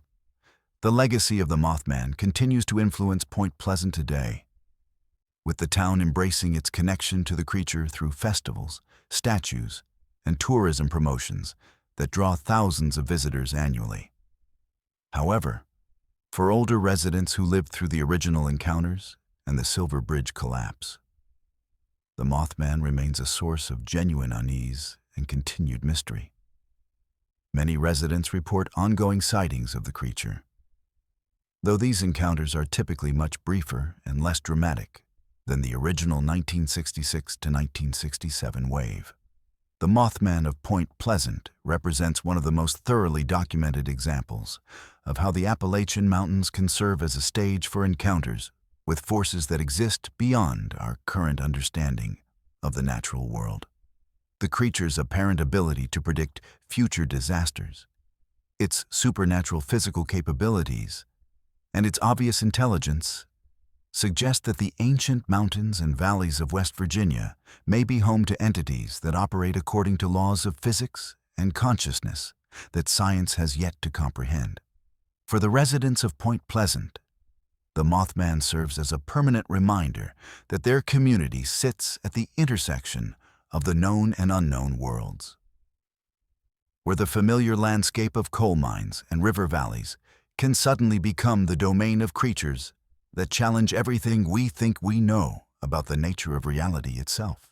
Let's move to our seventh story. Between November 1966 and December 1967, the small industrial town of Point Pleasant, West Virginia, nestled along the Ohio River in the heart of Appalachian coal country, became the epicenter of one of the most well-documented and terrifying cryptid encounters in American history. What began as isolated sightings of a massive, winged creature with glowing red eyes escalated into a 13-month reign of terror that culminated in one of the deadliest bridge collapses in United States history, forever linking the mysterious entity known as the Mothman to a tragedy that claimed 46 lives and left a community questioning everything they thought they knew about the nature of reality. Point Pleasant in 1966 was a typical Appalachian river town, built around heavy industry and sustained by the coal mining operations that had dominated the regional economy for over a century.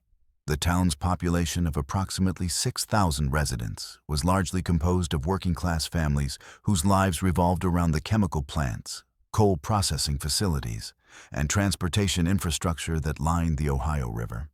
Most residents had deep generational roots in the area, with families that had lived in the Appalachian foothills for generations and possessed an intimate knowledge of the local wildlife, weather patterns, and natural phenomena that characterized their environment.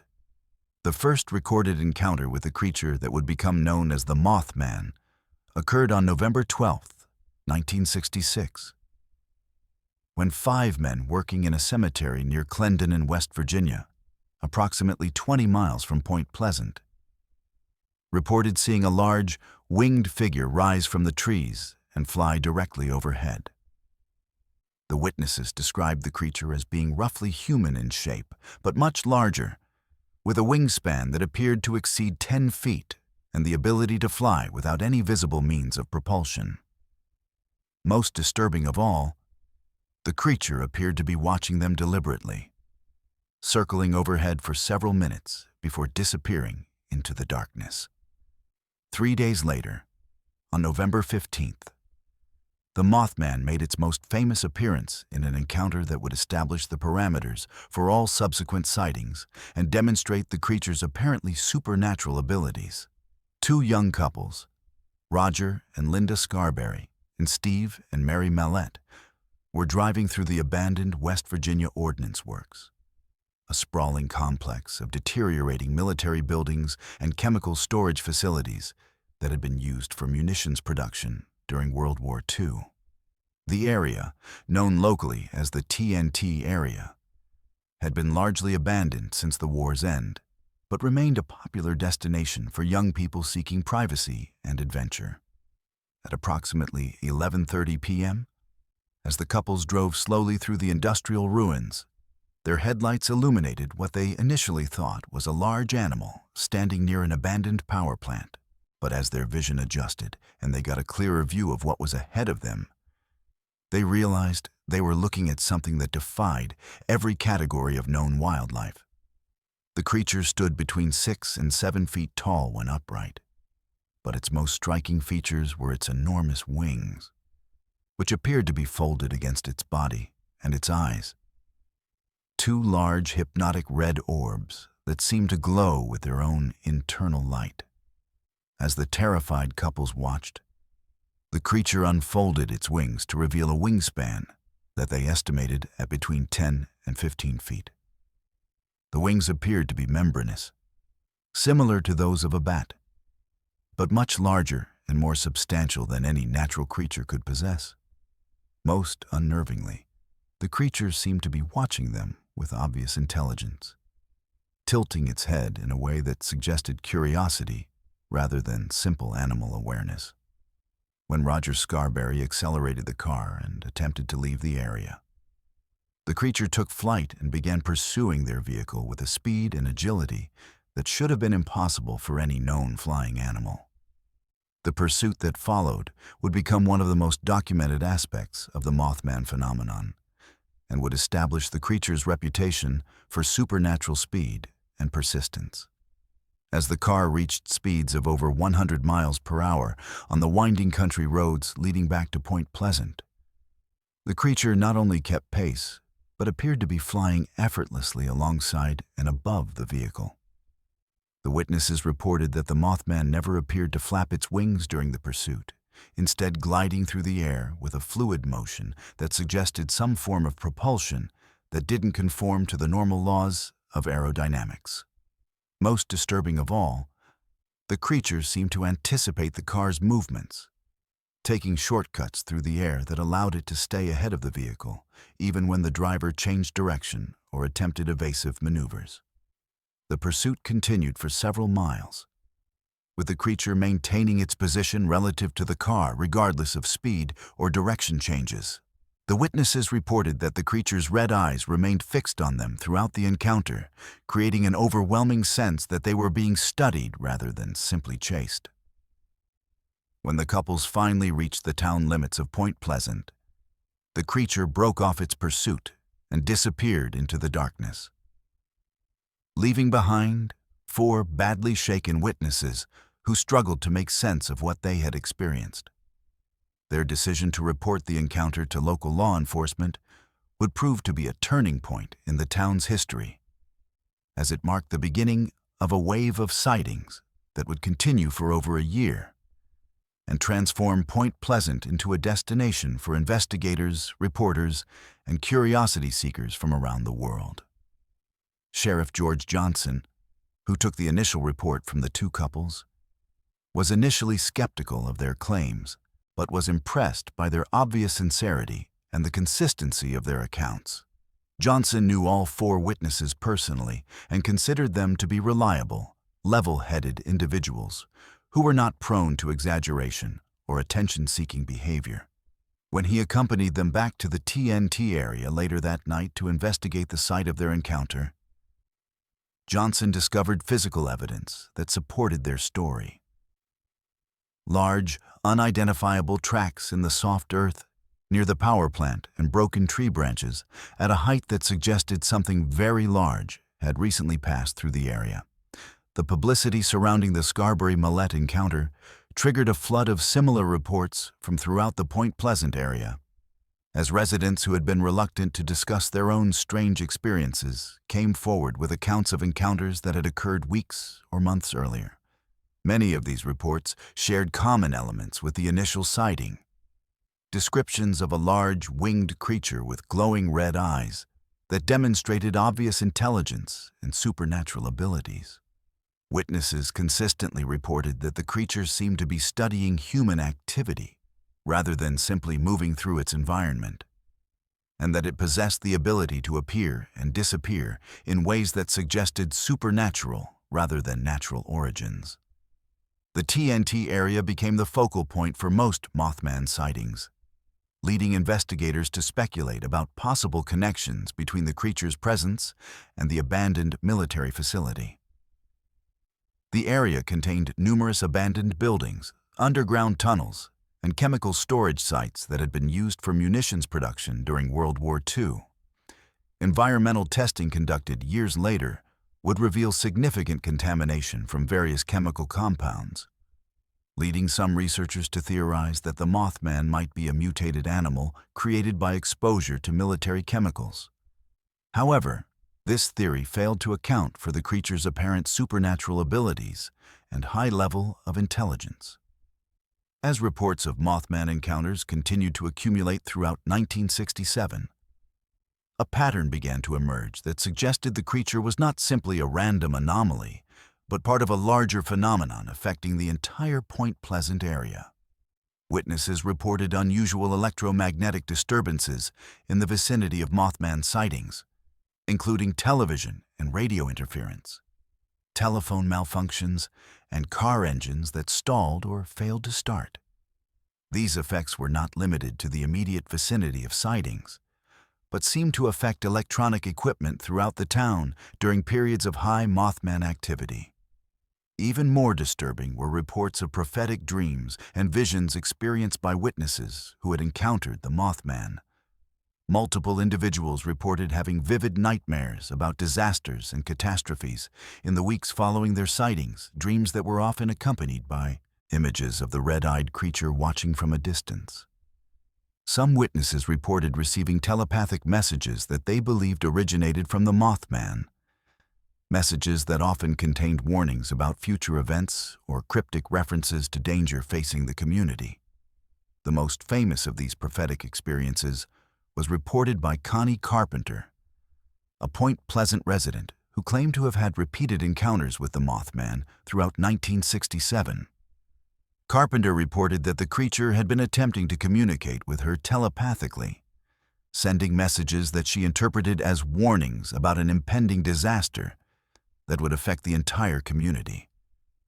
According to Carpenter, the Mothman's messages became increasingly urgent and specific as 1967 progressed, culminating in visions of a catastrophic bridge collapse that would occur during the Christmas season.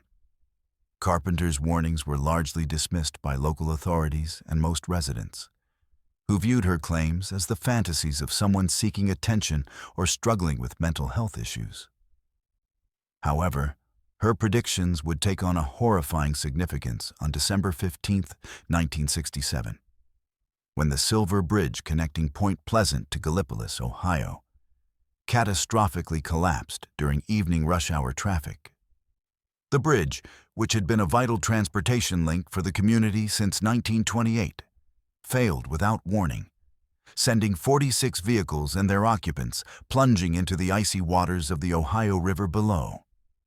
The Silver Bridge collapse was one of the deadliest infrastructure failures in American history, claiming 46 lives and traumatizing the Point Pleasant community in ways that continue to affect residents today.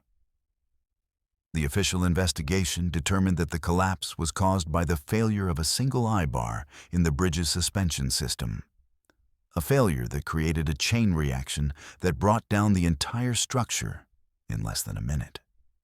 However, the timing of the collapse, coming at the height of the Mothman phenomenon and just weeks after Connie Carpenter's specific warnings about a bridge disaster, convinced many residents that the creature had been trying to warn them about the impending tragedy. In the immediate aftermath of the Silver Bridge collapse, Mothman sightings in the Point Pleasant area dropped dramatically, leading to speculation that the creature's presence had been somehow connected to the impending disaster. Some investigators theorized that the Mothman was a harbinger of doom, appearing in areas where catastrophic events were about to occur. Others suggested that the creature might have been trying to prevent the disaster by warning susceptible individuals like Connie Carpenter, but had been unable to communicate its message effectively enough to prevent the tragedy. The connection between the Mothman and the Silver Bridge collapse was popularized by journalist John Keel, whose 1975 book, The Mothman Prophecies, documented the entire 13-month period of sightings and established the creature as one of America's most famous cryptids. Keel's investigation revealed patterns in the Mothman encounters that suggested the creature possessed not only supernatural abilities, but also some form of precognitive knowledge about future events. His work demonstrated that many witnesses had reported prophetic dreams and visions that later proved to be accurate, though often in ways that were too cryptic to be useful for preventing the predicted disasters.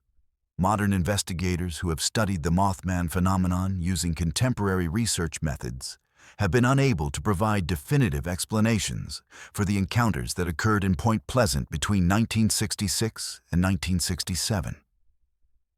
The consistency of witness accounts, the physical evidence found at sighting locations, and the documented electromagnetic effects associated with the creature's presence all point to an encounter with something genuinely anomalous rather than misidentification of known animals or psychological phenomena.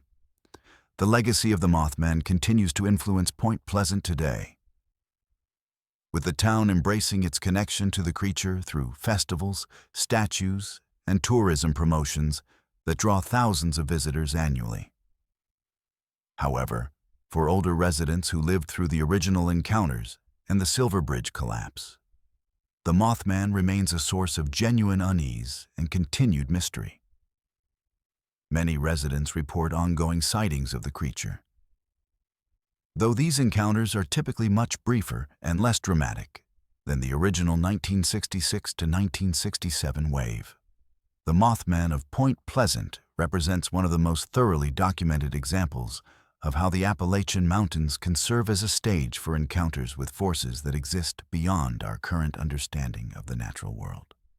The creature's apparent ability to predict future disasters, its supernatural physical capabilities, and its obvious intelligence suggest that the ancient mountains and valleys of West Virginia may be home to entities that operate according to laws of physics and consciousness that science has yet to comprehend. For the residents of Point Pleasant, the Mothman serves as a permanent reminder that their community sits at the intersection of the known and unknown worlds, where the familiar landscape of coal mines and river valleys can suddenly become the domain of creatures that challenge everything we think we know about the nature of reality itself. Let's move to our ninth story. Between 1817 and 1821, the Bell family of Robertson County, Tennessee, endured what remains one of the most thoroughly documented cases of supernatural torment in American history. An ordeal so disturbing and well-witnessed that it attracted the attention of future President Andrew Jackson and established the Bell Witch as the most feared entity in Appalachian folklore. What began as strange noises and unexplained disturbances in a prosperous farming household escalated into a campaign of psychological and physical terror that drove one family member to his death and left an entire community questioning the nature of reality itself. The entity that terrorized the Bell family demonstrated intelligence, malevolence, and supernatural abilities that defied every attempt at rational explanation, creating a legacy of fear that continues to haunt the hills of Tennessee over 2 centuries later. John Bell was a respected farmer and community leader who had migrated to the fertile farmlands of Robertson County in the early 1800s, establishing a prosperous plantation along the Red River, where he raised tobacco and livestock while building a reputation as an honest businessman and devoted family man. Bell lived with his wife Lucy and their 9 children in a substantial 2-story log house that served as both family residence and community gathering place, where neighbors would come to discuss farming matters, share news, and participate in the social activities that bound rural communities together in the early American frontier. The Bell family's ordeal began in the summer of 1817, with what seemed like minor annoyances that could have been dismissed as natural phenomena if they had not persisted and escalated in ways that suggested deliberate intelligence behind the disturbances. John Bell first noticed unusual sounds coming from the walls of his house, scratching, gnawing, and tapping noises that seemed to move through the structure as if something were traveling within the walls themselves. Initially, Bell assumed that rats or other vermin had gotten into the house's construction, but when he investigated the sources of the sounds, he found no evidence of animal activity and no obvious explanation for the persistent noises. As weeks passed, the disturbances grew more frequent and more disturbing, expanding beyond simple sounds to include physical manifestations that could not be explained through natural causes. Family members began reporting that their bed covers were being pulled off during the night by invisible hands, that their hair was being pulled and twisted while they slept, and that they were being slapped and pinched by forces they could not see or resist. The attacks seemed to focus particularly on the Bells' youngest daughter, Betsy, who was 12 years old when the phenomena began, and who would become the primary target of the entity's malevolent attention throughout the 4-year ordeal. The invisible entity that tormented the Bell family quickly demonstrated that it possessed not only the ability to manipulate physical objects, but also intelligence and personality characteristics that suggested it was more than simply a random supernatural phenomenon. The entity began communicating with the family through a variety of means, starting with simple responses to questions through knocking sounds and progressing to actual speech that emerged from thin air without any visible source. The voice that spoke to the Bell family was described by witnesses as being distinctly feminine, with a tone that could shift from sweet and childlike to harsh and threatening depending on the entity's apparent mood. As the entity's communication abilities developed, it began identifying itself and explaining its presence in the Bell household, though its explanations were often contradictory and seemed designed more to confuse and frighten than to provide genuine information. At various times, the entity claimed to be the spirit of a Native American whose burial ground had been disturbed by Bell's farming activities, the ghost of a neighbor woman who had died under suspicious circumstances, and a demon sent to punish the Bell family for unspecified sins. Most persistently, the entity claimed to be the spirit of Kate Batts, an eccentric neighbor woman who had been involved in a land dispute with John Bell and who had reportedly cursed the Bell family before her death. The entity's claimed identity as Kate Batts led to its popular designation as the Bell Witch, though the supernatural manifestations bore little resemblance to traditional folklore about witches and their abilities. The Bell Witch demonstrated powers that seemed to transcend normal supernatural categories, including the ability to be present in multiple locations simultaneously, to know events that were occurring at great distances, and to predict future occurrences with unsettling accuracy. The entity seemed to possess unlimited knowledge about the private affairs of the Bell family and their neighbors, revealing secrets and hidden information that no human could have known through normal means. Word of the Bell family's supernatural torment spread rapidly through Robertson County and beyond, drawing visitors from throughout Tennessee and neighboring states who came to witness the phenomena for themselves. The Bell House became a destination for curiosity seekers, journalists, and investigators who hoped to document or debunk the reported supernatural activity. What they found consistently supported the Bell family's claims and added credible witness testimony to what was already becoming one of the most thoroughly documented paranormal cases in American history. Among the notable visitors to the Bell farm was Andrew Jackson, who was serving as a general in the Tennessee militia and would later become the 7th President of the United States. Jackson arrived with a party of men intending to investigate the Bell Witch phenomena and potentially expose what he assumed would prove to be an elaborate hoax. However, Jackson and his companions experienced supernatural manifestations that convinced them of the reality of the entity's presence and sent them fleeing from the Bell property after a single night of terror that Jackson would later describe as the most frightening experience of his military career. The Bell Witch's treatment of visitors revealed a pattern of behavior that suggested the entity possessed not only intelligence, but also the ability to judge human character and respond accordingly. Visitors who approached the phenomena with respect and genuine curiosity were often treated to relatively benign demonstrations of the entity's abilities, while those who came with hostile intentions or hopes of debunking the supernatural activity were subjected to terrifying attacks that left them convinced of the reality of forces beyond human understanding.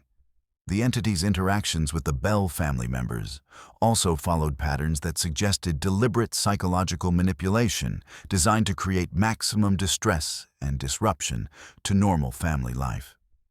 John Bell, as the head of the household, became a particular target of the entity's hostility, with the Bell Witch claiming that it intended to kill him and frequently subjecting him to physical attacks that left him weak and increasingly ill. The entity seemed to take pleasure in tormenting Bell in front of his family and visitors, demonstrating its power over the man who should have been able to protect his household from harm. Betsy Bell, as the youngest family member and the primary focus of the entity's attention, experienced manifestations that were particularly disturbing in their intensity and apparent malevolence. The Bell Witch would pull her hair so violently that observers feared for her safety, slap her with such force that the marks remained visible for days, and subject her to verbal abuse that was both cruel and surprisingly sophisticated for an entity that claimed to be the spirit of a dead neighbor woman. The psychological impact on young Betsy was severe, with family members reporting that she began showing signs of serious emotional distress and physical illness that physicians could not explain or treat effectively. The Bell Witch demonstrated knowledge and abilities that extended far beyond the boundaries of the Bell property, accurately reporting events that were occurring in distant locations and predicting future occurrences with a precision that suggested either supernatural foresight or access to information through means that transcended normal human communication channels. The entity would describe conversations that were taking place in neighboring towns, predict the outcomes of business transactions that had not yet been completed, and provide detailed information about the private lives of people who had never visited the Bell farm. Perhaps the most disturbing aspect of the Bell Witch phenomena was the entity's apparent ability to manipulate physical reality in ways that seemed to violate fundamental laws of physics and chemistry. The entity could cause objects to appear and disappear at will, transport items from one location to another instantaneously, and produce substances such as food and drink that appeared to be genuine, but whose origins were completely inexplicable. Witnesses reported seeing the entity serve elaborate meals that materialized from nowhere, complete with dishes, utensils, and food that tasted normal, but vanished completely when the meal was finished. The Bell Witch's campaign against John Bell intensified throughout 1820, with the entity's attacks becoming more frequent and more severe as the farmer's health declined under the constant stress and supernatural assault. Family members and visitors reported that John Bell appeared to be aging rapidly, losing weight and strength in ways that could not be attributed to any known medical condition. Local physicians who examined Bell found no obvious cause for his deterioration, though they noted symptoms that suggested he was being systematically poisoned by some unknown substance. On December 20th, 1820, John Bell died under circumstances that convinced his family and the broader community that the Bell Witch had succeeded in its often stated goal of killing the family patriarch. On the morning of his death, family members found Bell unconscious and discovered a strange vial containing an unknown liquid near his bedside.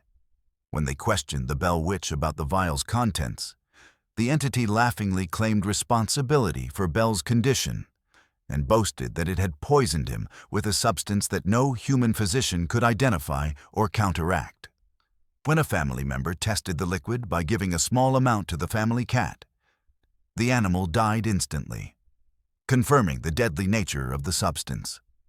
Following John Bell's death, the Bell Witch's behavior changed dramatically, shifting from malevolent hostility to apparent satisfaction with having achieved its primary objective. The entity announced that it would be leaving the Bell family in peace, though it promised to return in 7 years to continue its harassment. The supernatural manifestations that had plagued the Bell household for over 3 years began to diminish rapidly, with the entity making fewer appearances and demonstrating less dramatic abilities before finally disappearing entirely in early 1821. True to its promise, the Bell Witch returned to the Bell farm in 1828, though its second manifestation was much briefer and less intense than the original haunting. The entity appeared primarily to John Bell, Jr., who had inherited the family property and engaged in conversations about family matters and predictions about future events. This second visitation lasted only a few weeks before the entity announced that it would not return for another 107 years, a prediction that would place its next appearance in 1935. The legacy of the Bell Witch extends far beyond the immediate impact on the Bell family, establishing a template for supernatural activity that would influence American folklore and paranormal investigation for generations. The case was remarkable for the number of credible witnesses who testified to the reality of the phenomena, the consistency of accounts provided by different observers, and the documentation of events by educated individuals who had no obvious motive for perpetuating a hoax. Modern investigators who have studied the Bell Witch case using contemporary research methods have been unable to provide satisfactory explanations for the reported phenomena, despite extensive analysis of historical records, witness testimony, and physical evidence from the site of the original haunting. The case remains one of the most compelling examples of documented supernatural activity in American history, with elements that continue to defy rational explanation even when subjected to skeptical investigation. The Bell Witch case represents a particularly disturbing example of how the ancient landscape of the Appalachian region can serve as a stage for encounters with forces that operate beyond human understanding or control. The entity that tormented the Bell family demonstrated abilities and knowledge that suggested it existed outside normal categories of supernatural phenomena, possessing intelligence, malevolence, and power that made it one of the most feared entities in American folklore. For the residents of Robertson County and the broader Appalachian region, the Bell Witch serves as a permanent reminder that the hills and valleys of Tennessee may harbor forces that can intrude into human affairs with devastating consequences. The case established a precedent for supernatural activity in the region that continues to influence local folklore and serves as a warning that some mysteries are better left uninvestigated, lest they attract the attention of entities that view human curiosity as an invitation to demonstrate their power over mortal affairs. The Bell Witch phenomenon demonstrates that the Appalachian Mountains have long been home to forces that exist beyond the boundaries of human comprehension, forces that can enter our world and reshape it according to their own mysterious purposes.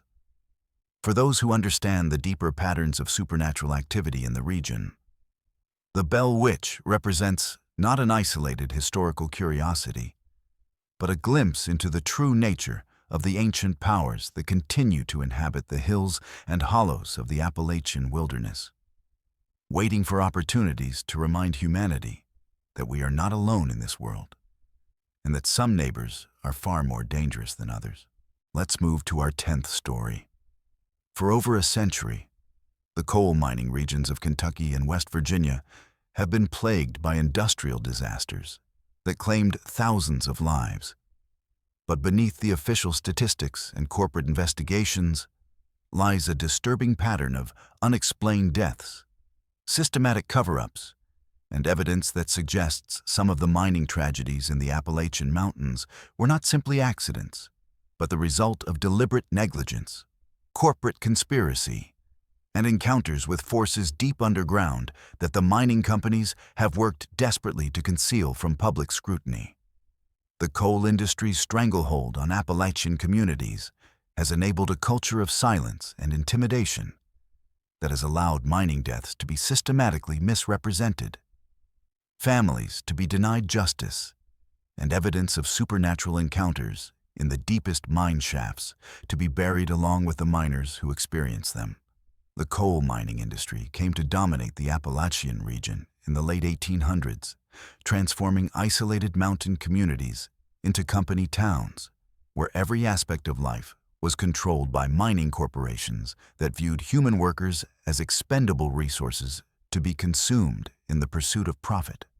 These companies established a feudal system where miners lived in company housing, shopped at company stores, and found themselves perpetually indebted to their employers through a system of economic control that made it impossible for workers to leave, even when they became aware of dangerous working conditions that threatened their lives. The official records maintained by mining companies and government agencies document thousands of deaths in Appalachian coal mines. But these statistics represent only a fraction of the true human cost of coal extraction in the region. Independent researchers who have studied mining death records have found consistent patterns of underreporting, with many deaths being classified as accidents or natural causes, when evidence suggests they resulted from criminal negligence or conditions that mining companies knew were deadly but chose to ignore in order to maintain production schedules and profit margins. One of the most disturbing aspects of coal mining deaths in Appalachia is the frequency with which miners' bodies were never recovered. Despite the fact that mining companies possessed detailed maps of mine layouts and had access to the locations where workers were known to have been when disasters occurred, families were told that cave-ins or explosions had made body recovery impossible. But many of these explanations were inconsistent with the physical evidence and geological realities of the mine sites. In numerous cases, mines where workers had supposedly been trapped and killed continued operating in adjacent areas within days of the reported disasters, suggesting that the actual conditions were not as catastrophic as families had been led to believe.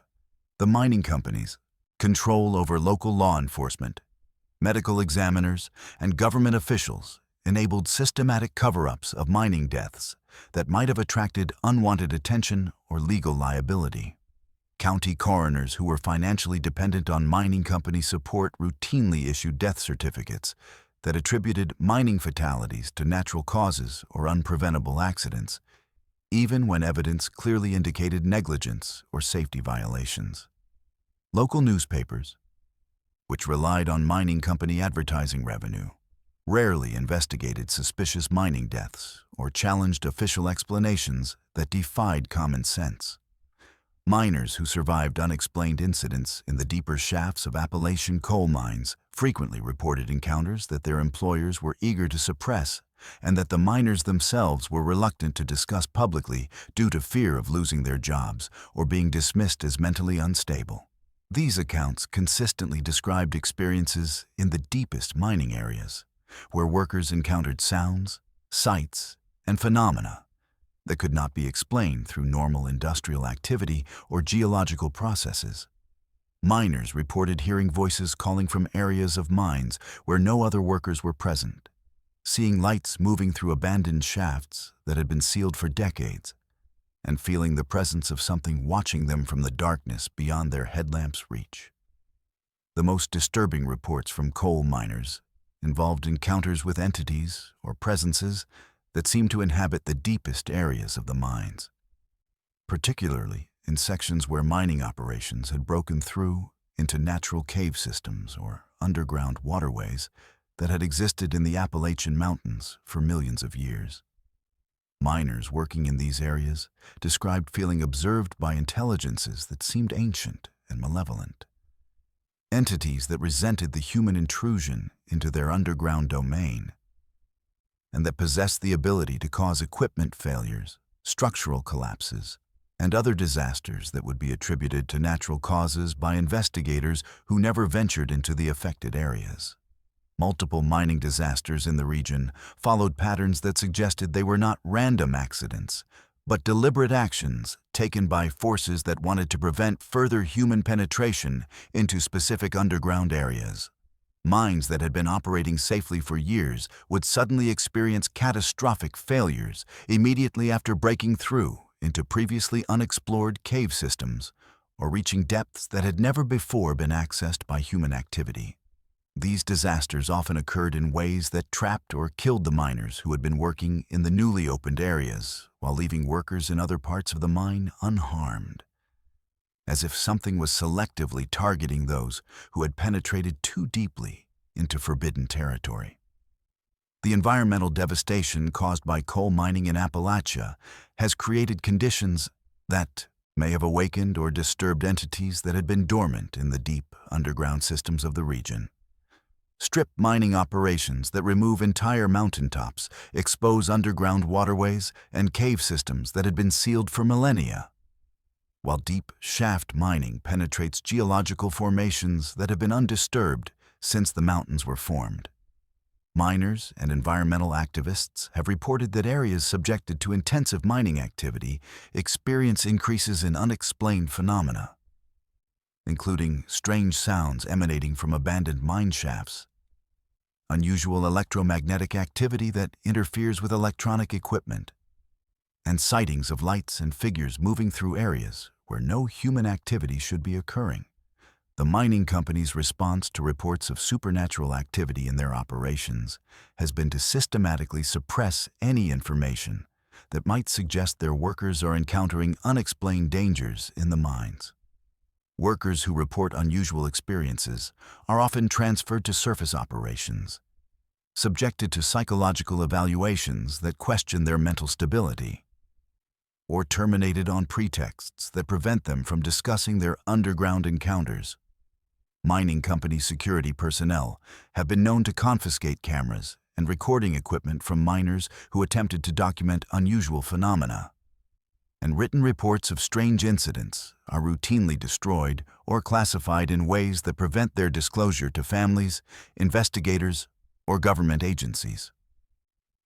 The families of miners who died in unexplained circumstances often faced intimidation and economic pressure, designed to prevent them from pursuing investigations into the true causes of their loved ones' deaths.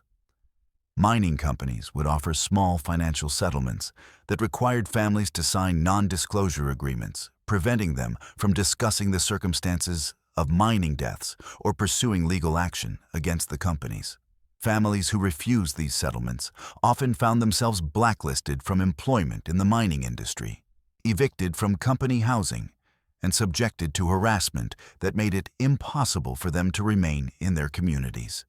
Independent investigators who have attempted to document mining-related deaths and cover-ups in Appalachia have encountered systematic obstruction from mining companies, local governments, and law enforcement agencies that have financial relationships with the coal industry. Mine records that should be public documents are often declared lost or destroyed, while government inspection reports are heavily redacted in ways that remove information about specific incidents or safety violations. Journalists and researchers who persist in investigating mining deaths have faced threats, legal harassment, and in some cases physical intimidation designed to prevent them from exposing the truth about conditions in Appalachian coal mines. The health effects experienced by coal miners extend beyond the well-documented problems of black lung disease and industrial injuries to include psychological and neurological symptoms that suggest exposure to environmental factors that are not acknowledged in official health studies. Miners who work in the deepest areas of coal mines report experiencing persistent nightmares, episodes of missing time, and psychological distress that appears to be connected to their underground experiences rather than simply the stress of dangerous working conditions. Medical professionals who have examined affected miners have found symptoms consistent with exposure to electromagnetic fields, infrasound, or other environmental factors that could affect brain function. But mining companies have refused to allow comprehensive health studies that might identify the specific causes of these symptoms.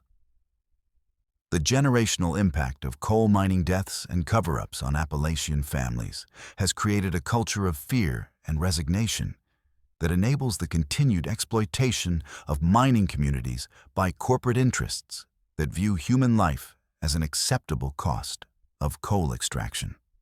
Children grow up knowing that their fathers and grandfathers died in mines under suspicious circumstances, but also understanding that questioning official explanations or seeking justice for mining deaths will result in economic retaliation against their families.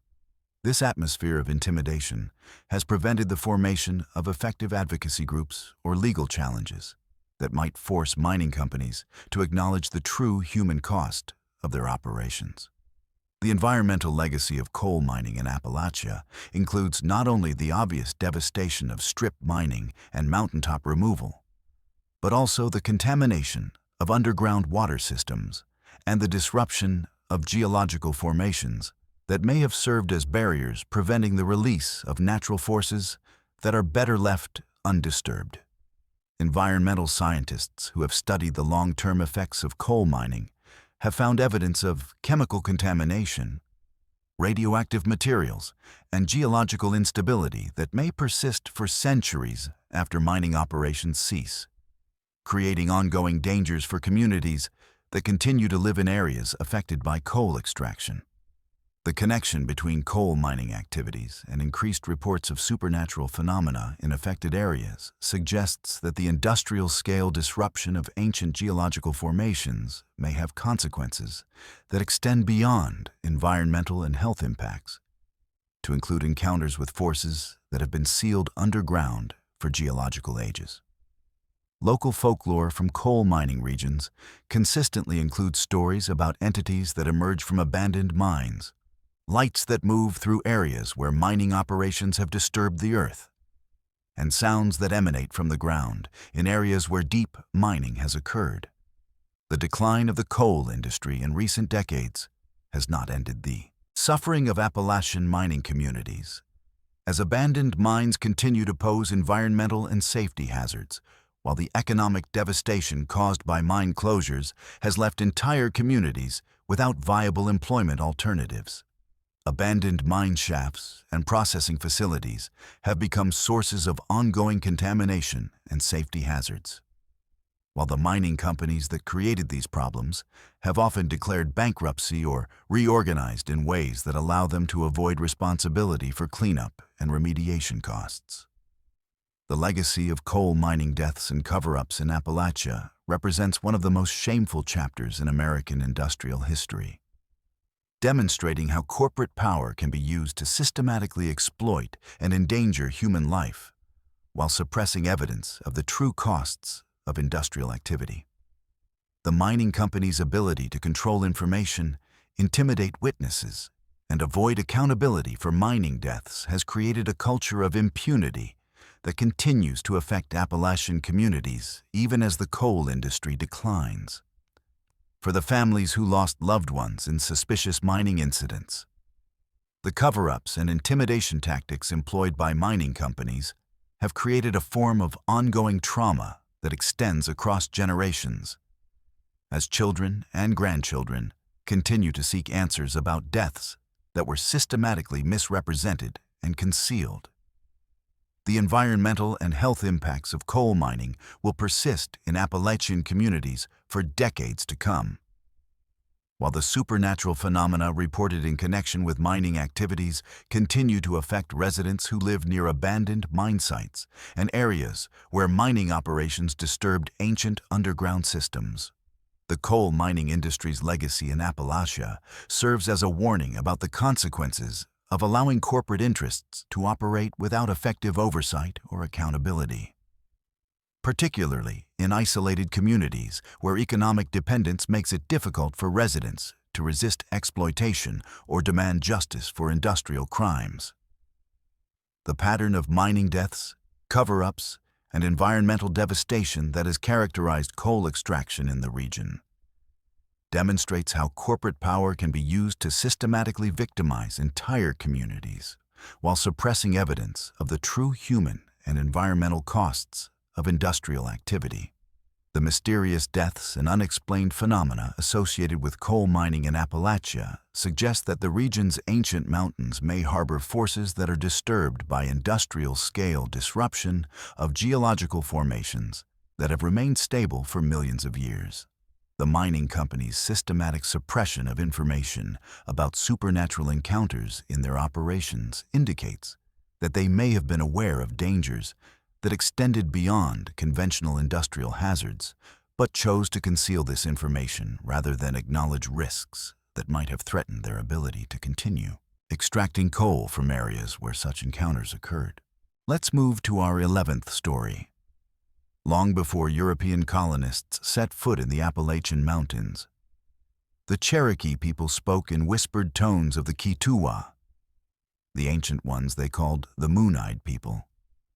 Pale-skinned beings who had once inhabited the highest peaks and deepest valleys of what would become the North Carolina and Georgia border region. According to Cherokee oral tradition passed down through countless generations, these mysterious entities possessed eyes so sensitive to sunlight that they could only emerge from their underground dwellings during the darkest nights, when the moon provided the only illumination they could tolerate. The Cherokee described them as master builders who constructed elaborate stone fortifications and underground cities throughout the Appalachian Range, but who vanished suddenly and completely sometime before the Cherokee themselves migrated into the region, leaving behind only their massive stoneworks and disturbing evidence that some of their kind might still survive in the deepest caves and most remote valleys of the ancient mountains. The Cherokee accounts of the Moon-Eyed people are remarkably consistent across different tribal communities and time periods, suggesting that these stories represent genuine historical memories rather than simple folklore or mythological creation. Tribal elders described the Moon-Eyed people as being roughly human in appearance, but noticeably different in their physical characteristics.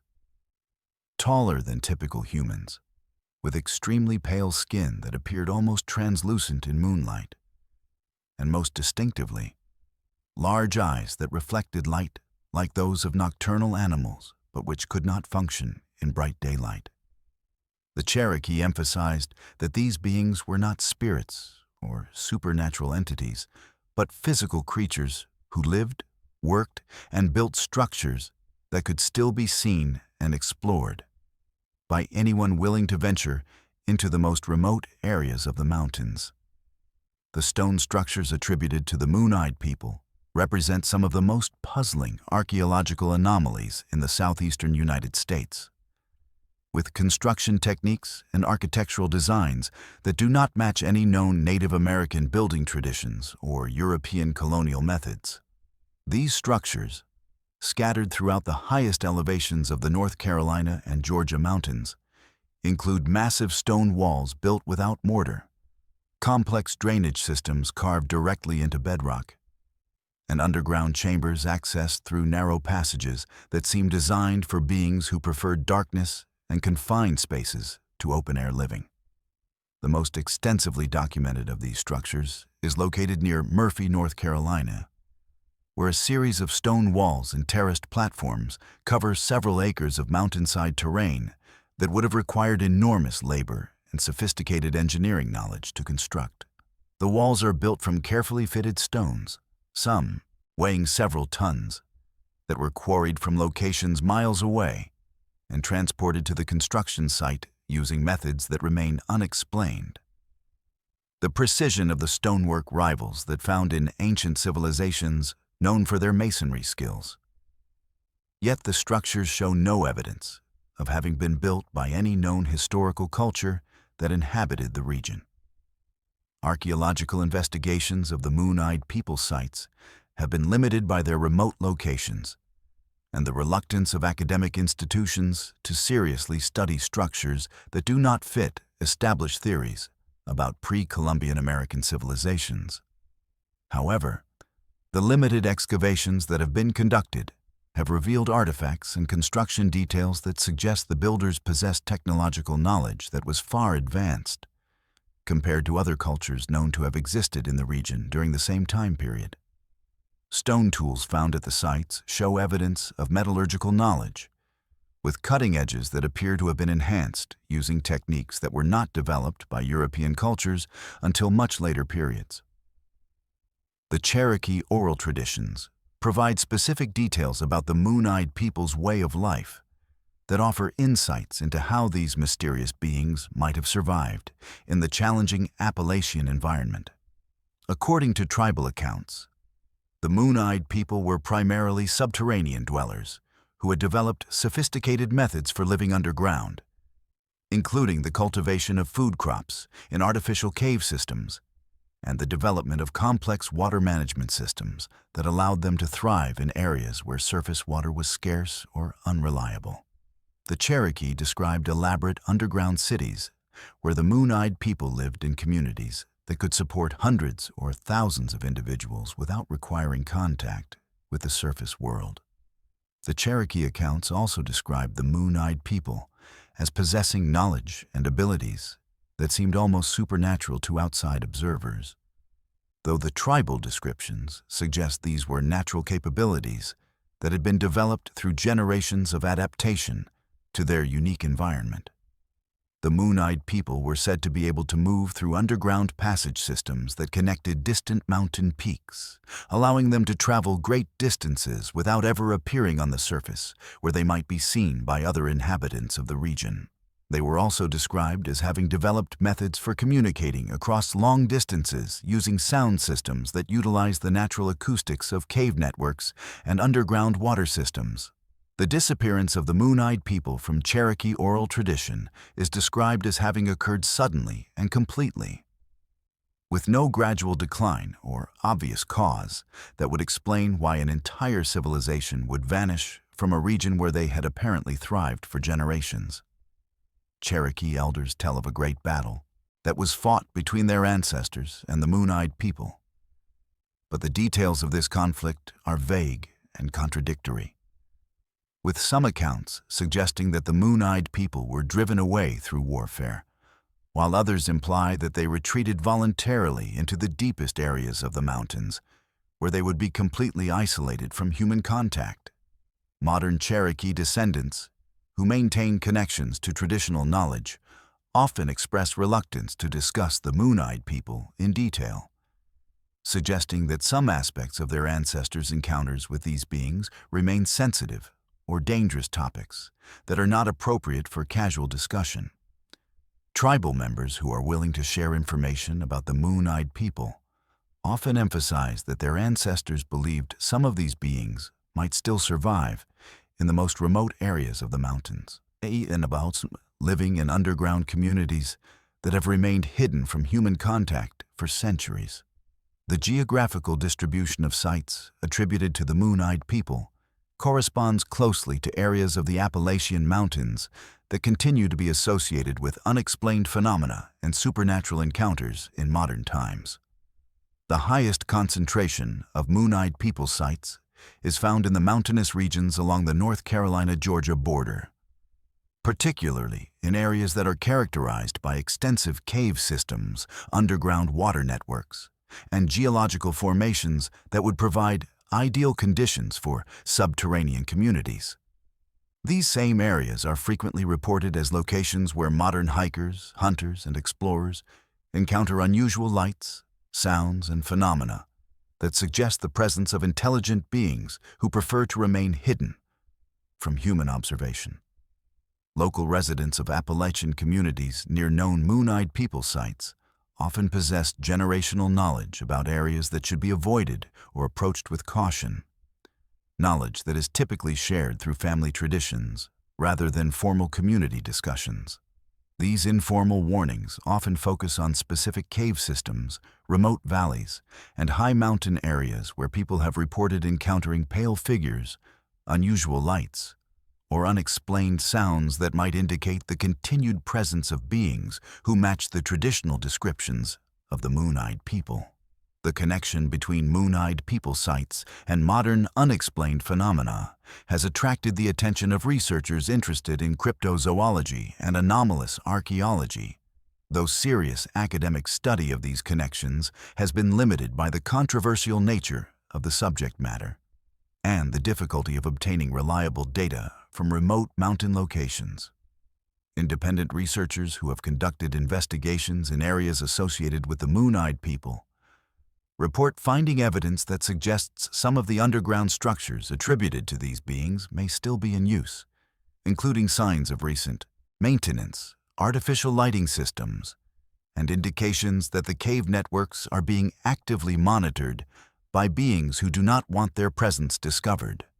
The most disturbing modern encounters with entities that match the traditional descriptions of Moon-Eyed People have been reported by individuals who are exploring the deepest and most remote cave systems in the North Carolina and Georgia mountains. These witnesses describe encountering pale, tall figures with large, reflective eyes who seem to be perfectly adapted to underground environments and who demonstrate obvious intelligence and technological capabilities that far exceed what would be expected from primitive cave dwellers. The encounters typically occur in areas where the witnesses had penetrated deeper underground than previous explorers, suggesting that the Moon-Eyed People may still maintain extensive communities in areas that remain inaccessible to casual human exploration. The technological capabilities demonstrated by modern Moon-Eyed People encounters include sophisticated lighting systems that do not appear to rely on fire or conventional electrical power, communication methods that allow them to coordinate activities across large underground networks, and construction techniques that enable them to modify cave systems and create new passages through solid rock. Witnesses describe encountering evidence of large-scale underground agriculture, water management systems that redirect underground streams and rivers, and manufacturing activities that produce tools and materials using methods that are not understood by surface-dwelling humans. The psychological impact of Moon-Eyed People encounters on witnesses is typically profound and long-lasting, with many individuals reporting permanent changes in their worldview and relationship with the natural environment after discovering evidence of an advanced civilization that has remained hidden beneath the Appalachian Mountains for centuries. These encounters challenge fundamental assumptions about human history, technological development, and the possibility that other intelligent species might share our planet without our knowledge or consent. The potential continued existence of Moon-Eyed People communities in the deepest areas of the Appalachian Mountains raises disturbing questions about what other secrets might be hidden in the ancient cave systems and underground networks that extend throughout the mountain range. If beings matching the traditional descriptions of the Moon-Eyed People have survived in underground communities for centuries without human knowledge, it suggests that our understanding of the Appalachian region's natural history and current inhabitants is far more limited than we realize. The Moon-Eyed People phenomenon represents one of the most compelling examples of how Native American oral traditions might preserve accurate historical information about encounters with non-human intelligences that have shaped the development of human communities in the Appalachian region.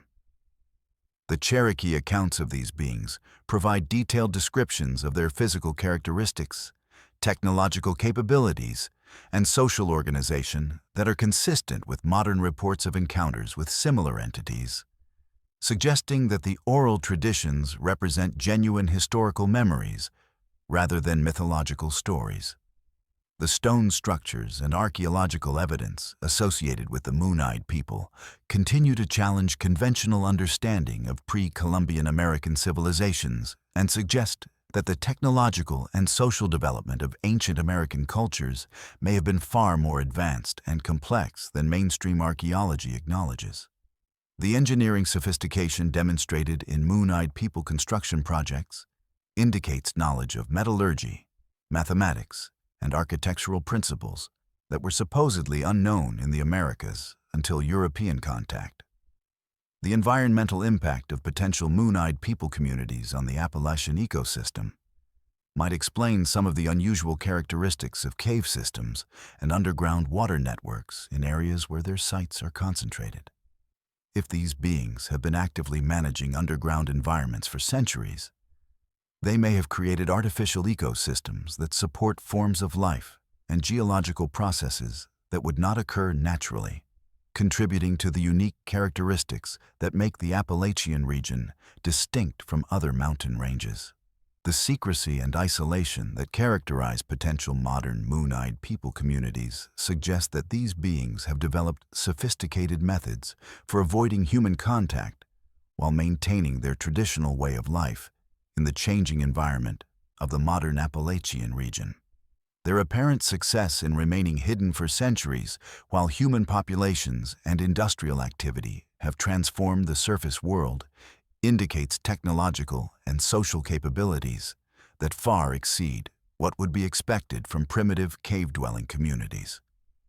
The moon-eyed people legend serves as a reminder that the Appalachian Mountains have been home to intelligent beings for far longer than recorded human history, and that our current understanding of who and what inhabits these ancient peaks may be incomplete in ways that we are only beginning to discover. For the Cherokee people, the moon-eyed people represent a connection between their own history and the deeper mysteries of the mountains they have called home for generations. While for modern researchers and explorers, these beings represent one of the most intriguing possibilities for discovering evidence of non-human intelligence that has coexisted with human civilization without our awareness. The possibility that moon-eyed people communities continue to exist in the deepest areas of the Appalachian Mountains challenges us to reconsider our assumptions about the natural world and the potential for discovering forms of life and intelligence that have remained hidden from mainstream human society.